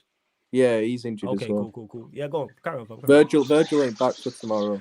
Okay. Should maybe back for Newcastle, Madrid, but he's not back for tomorrow. Yeah, Robertson left back. Double pivot. Fuck me, this is bad. I'd go Bajkatic and Henderson, just because I'd play Henderson just because Fabinho's even more useless at the moment. They're both crap in it, but like Bajkatic, Henderson, and the pivot. Who's in the 10? Carvalho, yeah. I feel bad for Carvalho in it, like because I don't even know how good he is. I don't know, you know, like with like Harvey Elliott and Curtis Jones. Like, I just know those two are just shit and nowhere near good enough in it. But with Carvalho, I don't know in it because he's a 10, but he ain't been given a fair chance. He's not being played in his right position because we don't play with a 10. So I don't even know how to judge him. Like, so I'd give Carvalho a chance in the 10 and give him a chance to kind of prove himself. I don't know. I think Jota would be in the bench, to be fair. So I'd play Gakpo left, Donkey up front, and Salah on the right. Donkey. No, that's no way to talk about another Champions League, Premier League, FA Cup, Carabao Cup winner. Don't talk about Firmino like that. No, don't talk I'm talking about Firmino Nunes. like that. Oh, I thought you were talking about Firmino. Firmino's still out. Firmino's not playing tomorrow either. Right, He's not ready yet. You He's got a back lot in of training, but injuries. he's not ready. Yeah, we got too many, man. But that's not an excuse, man. We still got with the players we've had available. We still should be 10th in it. Like, yeah, why are you laughing at this guy's misery? Yeah, I understand why you get onto Yanni, right? She over there laughing at your misery. Go on. Nah, but my club don't have over 100 charges on. Don't worry, 40-point gang. We're gonna get there one day. What did you say? You know what's crazy, right? You know what's crazy? I just deep this. How are we in 10th with 29 points? But yeah, and Man City are way above us. Yet Man City fans there's more of a worry of relegation for them than us. That's a bit crazy. No, City fans aren't worried about relegation. You lot are wishful thinking about relegation. No, it's too long to think about, but it could still happen. I mean, but if it does, yeah, but if it does, it's going to be 4 years from now. I'm going to be nearly 40. I'm going to be pushing 40. Yeah, and you'll be spending your 40s coming back up to the Premier League. It could still be happening. Go away to Tranmere, 40, man. Yeah. City will be wishing they get to 40 points, bro, but that might not. Yeah, but I'm not like you lot. If we get relegated, I'll still What do you mean, like you lot? What do you mean, like you lot? Like I don't have a season ticket. How dare you say like I didn't survive the Ollie era. Don't do that. Here for this disrespect. Like I wasn't there with the Hodgson era. Like I wasn't there at the time when we almost went into administration. I would be there. Yes, I would 100% be there. Man. I was there. I would be 100%. I'd be there. I back this team through Ollie. I can get through. I had to read Pep Lindis' book. I'm sorry. No. I've watched the Havertz era right in front of my eyes. I'm still here. You've been saying I'm done with this team all season, and you're only in bloody ninth. Imagine if you got relegated. I've seen us in relegation battling under Hodgson, bro. Like I've seen that under Hodgson. I used to cry every week. Yeah, we were here. I was only 10. I was only 10 or 11. Like crying, Ryan. We know. You cry every week now. Yeah, you do cry every week now. To be honest. No, but legit, I used to be in tears those times. I remember we lost to Wolves at Ryan, home. Is it? I'm used to cry when you was 10. We lost 1-0 at home to Wolves. Hold that. I'm glad. Cried. Like legit. I love that. I was cry only more. 10. Good, cry more. I don't care if you're 10, 11, or 12. Good. You know what I'm saying? I'm glad. Hold that. Yeah, you still did the double over us that season, didn't you? I'm glad. Yeah, we did actually. Morelos and Torres. Yeah, don't ever disrespect me. Like United is me through and through. Whether we were in Conference League or Premier League, I'm there. Don't do that. That was when Torres' debut for Chelsea. The players may be shit, but the club I'll always back. Yeah, facts. Facts, 100%. We got relegated. I'm there. It'd be easy to get a ticket. Yeah, and you'll still be here on Shameless. We need. It wouldn't be that much different. It wouldn't make that much difference. Yeah, true. Say you can just walk in and you know. You just walk in and sit. Yeah. You can just walk in, sit down anywhere. It's a little fiver at the turn. I watch Grassroots. I was at the City Academy thing. I was watching City play. Actually, they played Fleetwood. I was there the other week. You nerd. I was there. What do you mean? I'm watching my people. When today? My young G. No, this was FA Youth Cup. It was last week. Oh, you're hold that. You know what I'm saying? Hold that. What I'm saying.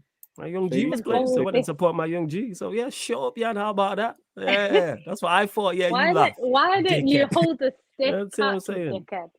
That's you. I leave that to you. You know what? City are moment. See, look at you laugh. That's on their mind, yo. You know what I'm saying? Yeah, go do your thing, man. You know what I'm saying? Jesus How's it on my mind?